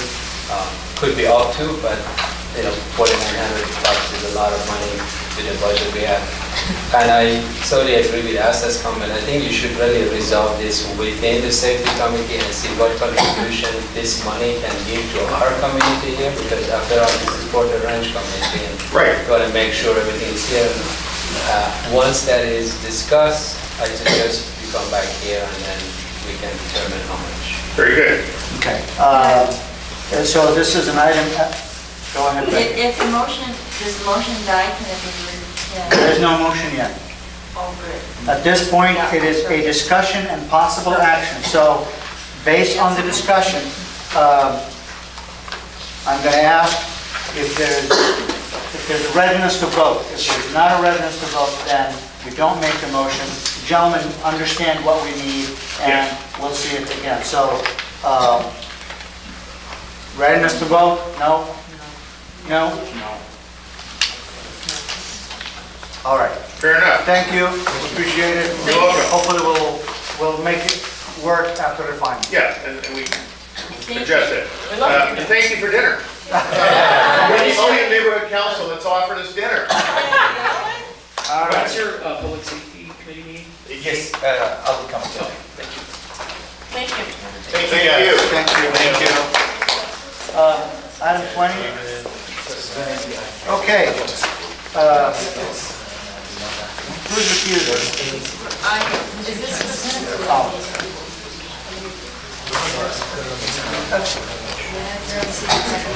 Oh, solid. Are we going to support them? Yeah.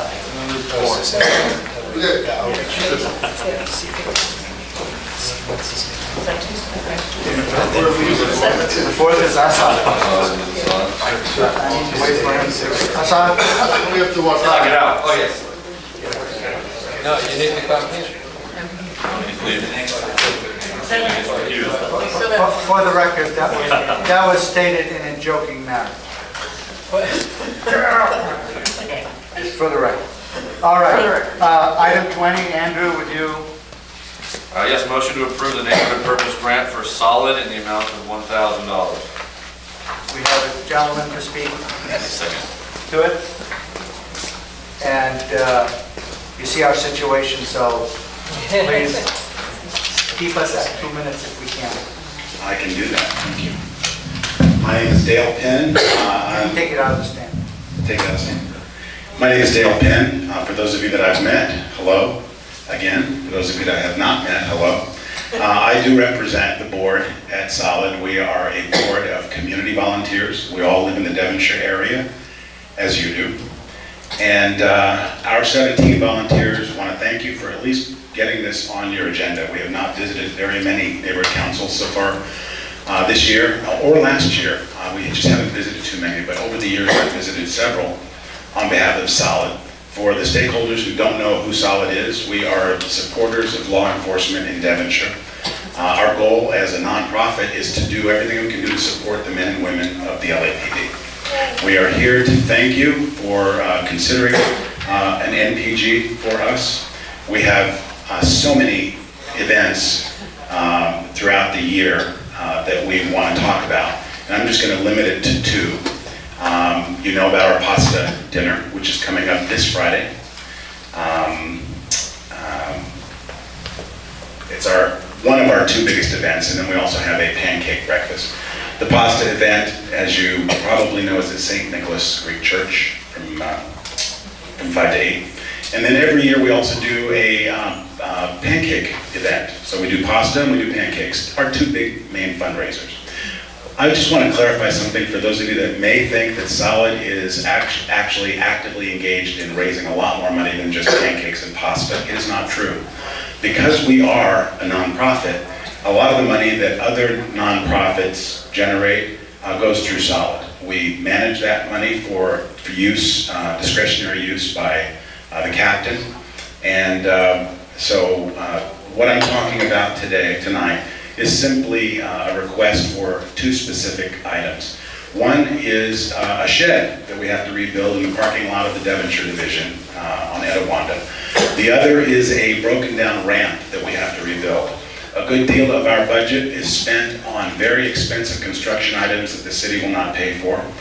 Some of the things just don't fit into the city budget. Other really important things that we pay for that the general public can't believe is we pay for practice bullets for the cops to come into the force option simulator and practice shooting, or go to the practice range and practice shooting, things like that. So there are many needs across the Devonshire Division specifically. And the last thing I'll say is that we are just so proud of all the hard work that the Devonshire Division did here during the gas leak to make sure that everyone's homes were safe, as I have many family and friends that live here who couldn't be here. They had to move out to hotels. Some very nice hotels at the beach, but they had to move out. And LAPD did a great job, specifically Devonshire, helping to keep this area safe, as you know.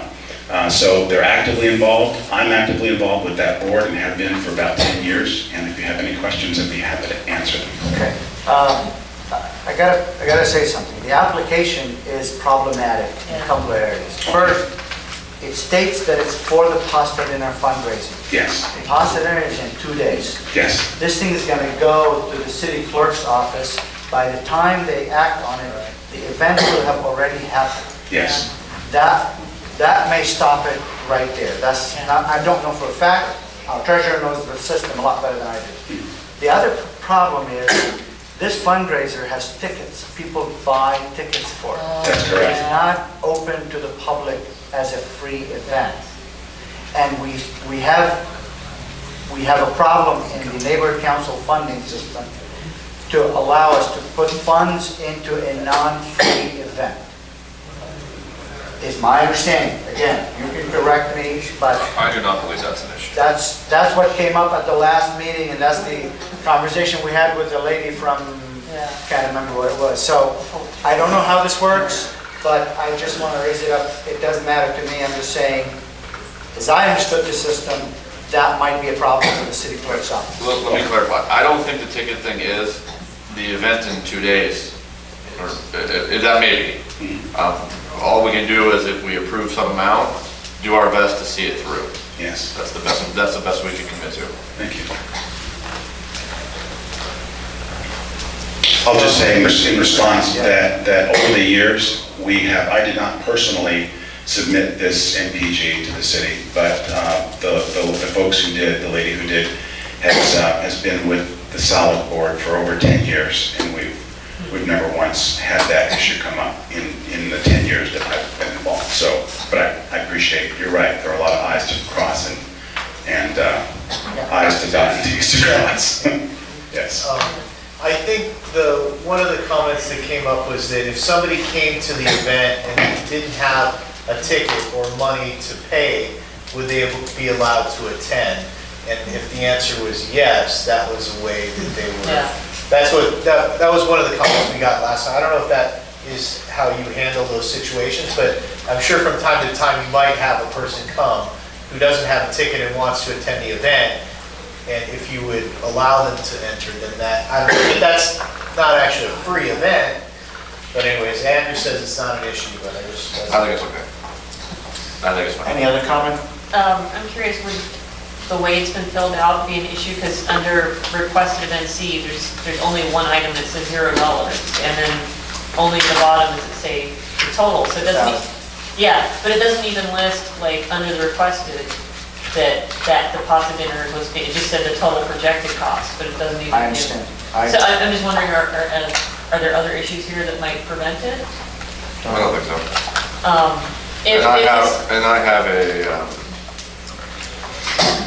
I have the corrected, see, this is.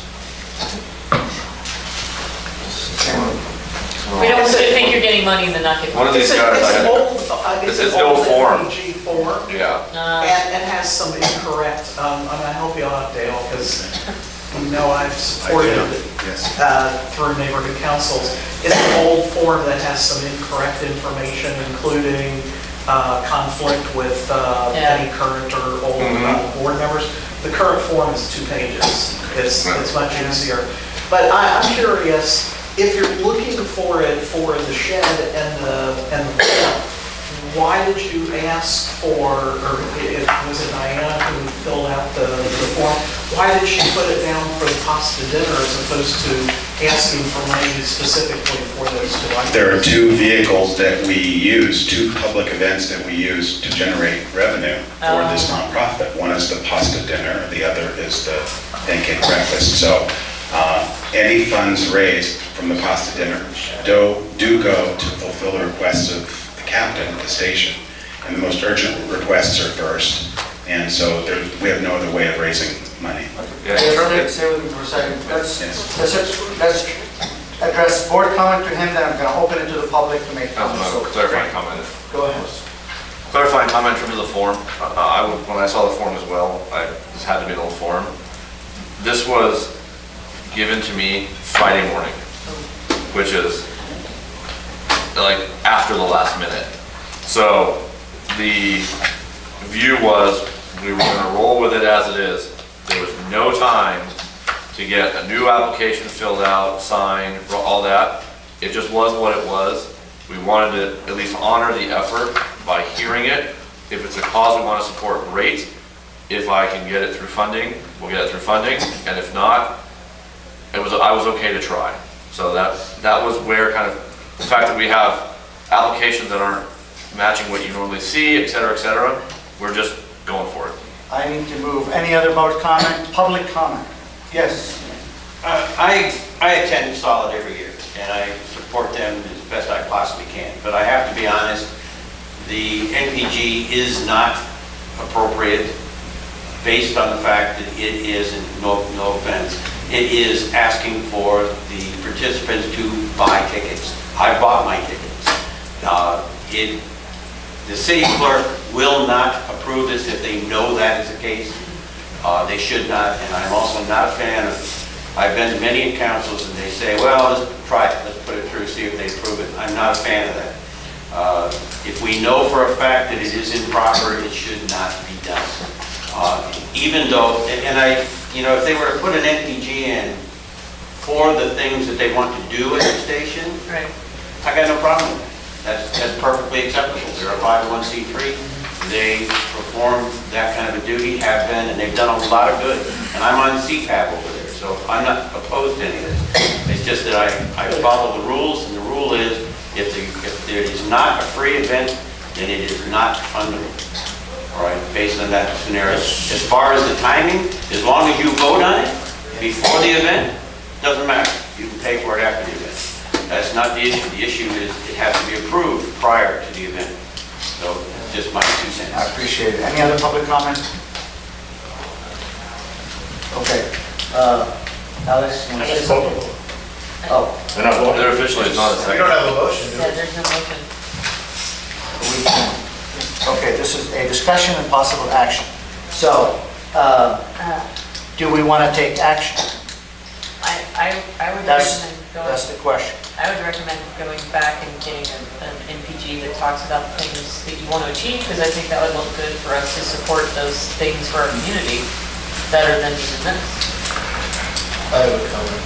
I tend to agree with Mr. Allen that I think us knowing that there is a ticket involved, I feel we have an ethical duty to relay the problematic issue back to Solid and let them know, and I don't feel comfortable if we know that something like that can't be approved. I don't feel comfortable submitting it because it doesn't make clear in the application that there's a ticket involved, so it's almost like an omission of a pertinent detail. That's my comment. Okay. Any other perspective? I agree with that comment as well. So we'd like to see, hopefully this revised in some format. We are in 100%, I am 100% support of this, but we want to make sure that we do the right things and, it's transparency ultimately. So it won't be for this event, obviously, because that's past this if we do not, we have two options here.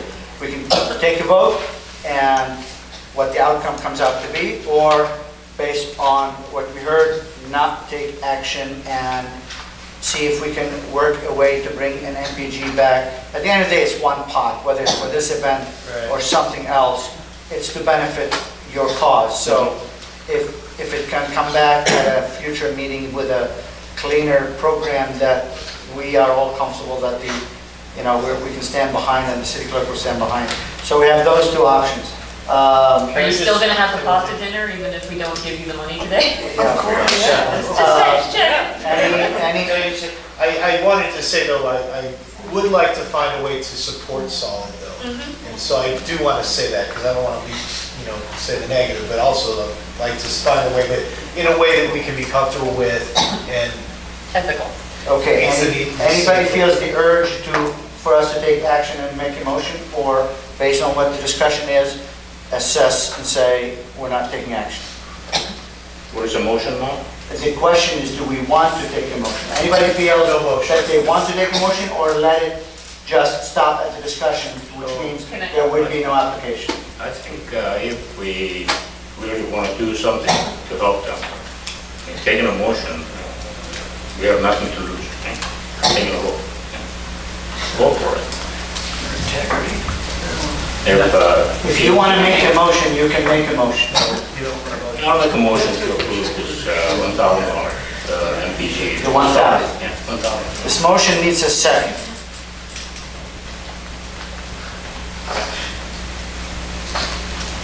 There is no second, so the motion dies. Can I make a motion that we all love Solid?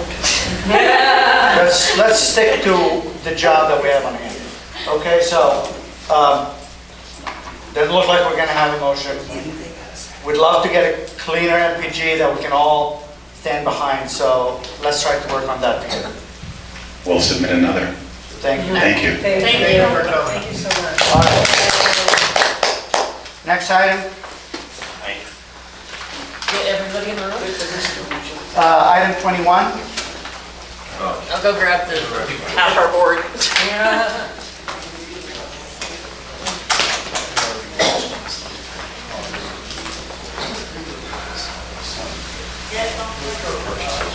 They want to close up. He's ready to close up. Yeah, I'm sure. No motion. Let's do this. Alarm kicks in at 10 o'clock. Okay, let's do this. Discussion and possible action to amend page 6 of the administrative summary packet, neighborhood council budget template, budget for fiscal year 2018-2019, expenditures, meeting location costs from $88 to $638. On page 7, outreach expenditures, website from $1,200 to $2,500. Page 7, election expenditures, none allocated to $1,000. And page 8, neighborhood purpose grant, MPG 1, down to $2,150. Okay? This is very simply, at the retreat, we did an administrative packet. That's what released our funds. Okay?